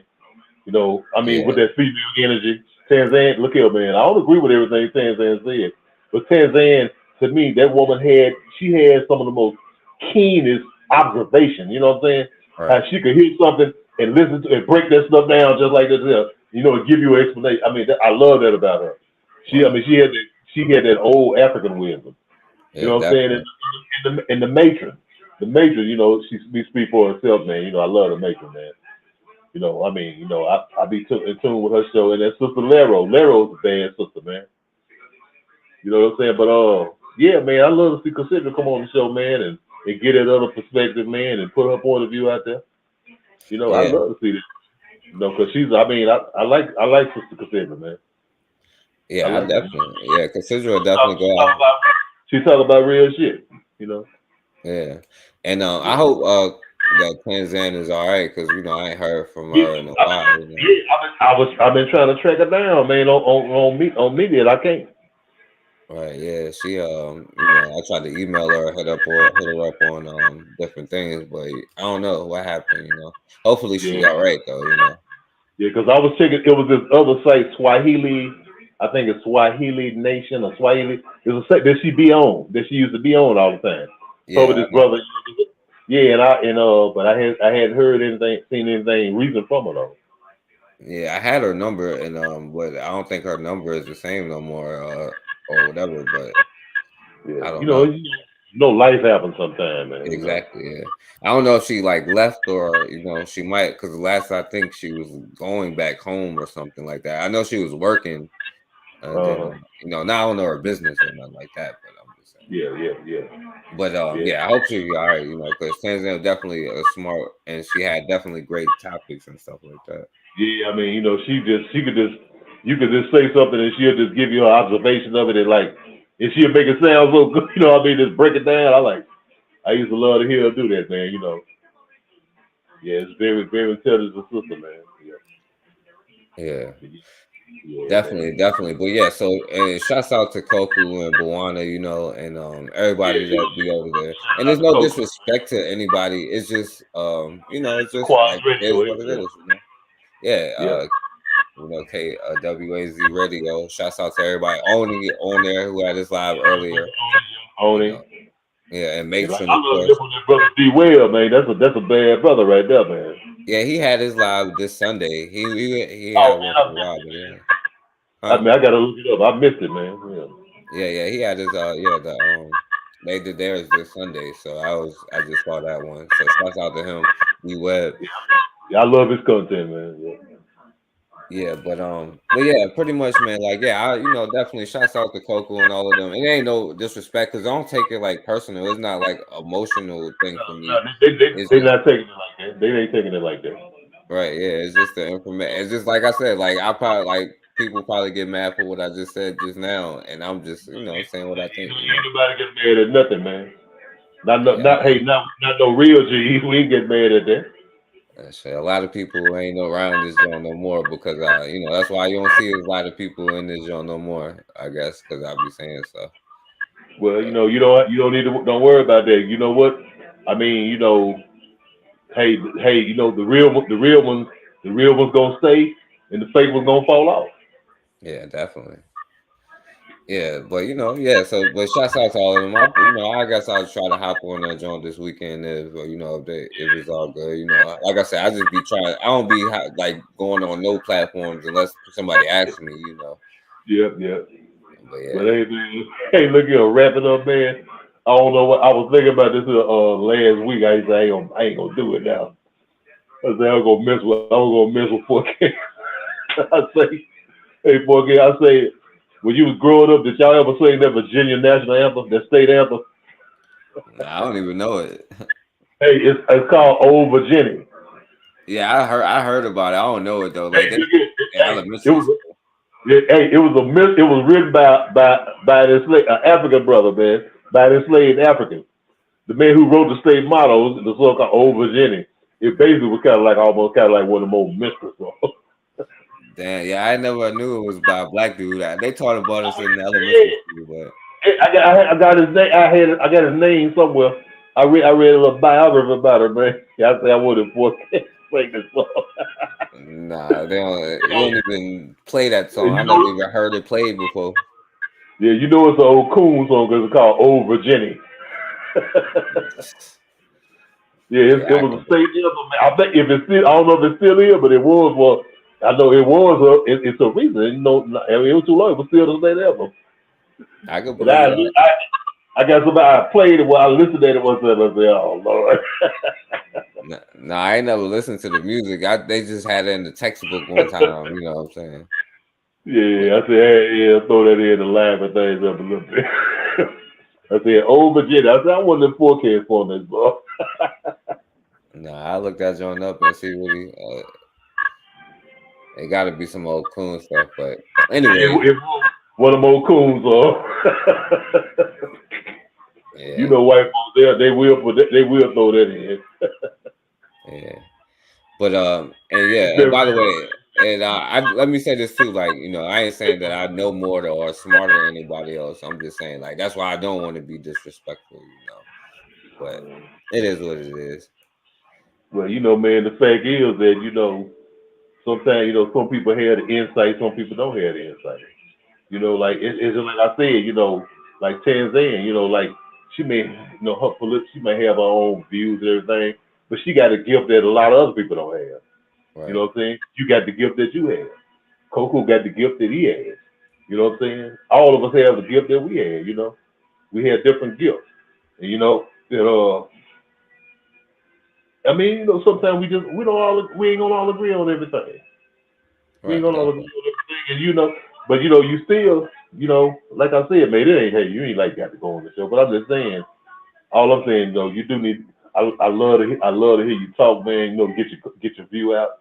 Right. You know what I'm saying? Because if you hear one view all the time, everybody's gonna think that's the right thing.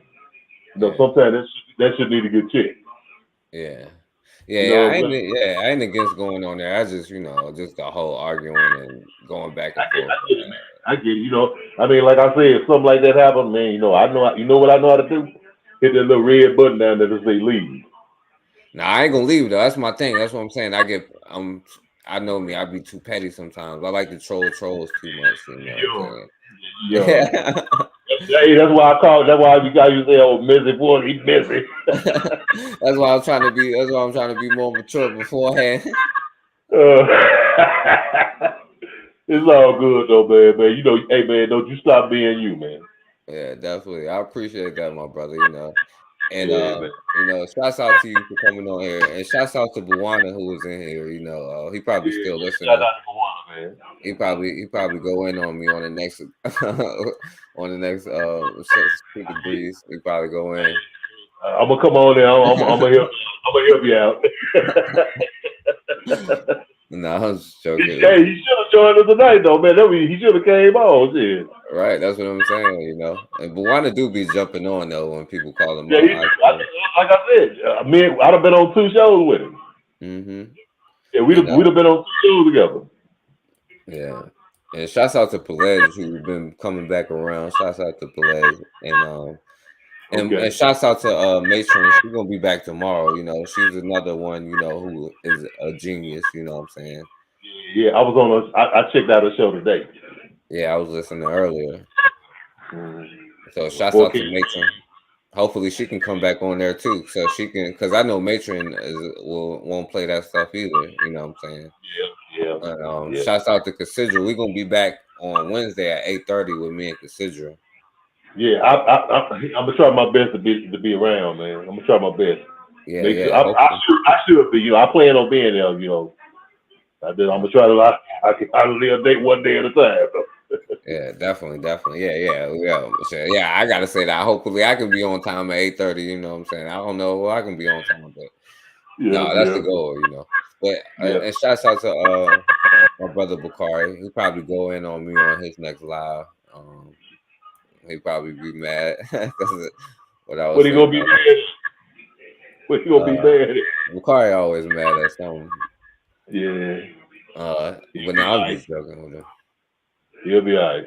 Yeah. Shouts out to Erica Howard, by the way. You know. Yeah, been on her a long time, man. Yeah, she be listening, but she just don't be saying nothing in the chat. But she be listening, so y'all give a shout out to Erica Howard. Yeah, I remember last time I heard, I think when she got into it with the brother, man, they were going back and forth with each other. Like that kind of turned me off a little bit. Yeah. Yeah, Erica, she ain't trying to argue with nobody on here. You know. Yeah, I mean, not from her part, but you know, I thought he was kind of doing too much, though. You know what I'm saying? Yeah, exactly. You know, call the sisters out their name. Yeah. And shouts out to Raw. You know. So. Shouts out to all of y'all. Definitely, Raw. She wasn't in the building, but shouts out to her. Yeah, shout out to Queen Mother Raw, man. Yeah. Yeah. So I appreciate all of y'all, my brother, and thank you for coming on again, my brother. Yeah, man. I'm gonna get my ass off here. I gotta lay down, man. Yeah, definitely. I'm about to in a little while too. You know. And by the way, you know, just because you mess with a white girl don't make your kid black. It's still a mulatto, so you still gotta do it. You know, it's still a mulatto, and you still a race traitor. Right, and you can love that kid. Love is love, but you're still a damn traitor. You know what I'm saying? Nigga, my love political. All right, boy, kid. I'm gonna holler at you, bro. All right, my brother. Hey. All right, so peace all of y'all. You know, I appreciate y'all for listening. And as always, man, we have got to start standing for something or we're going to keep falling for anything.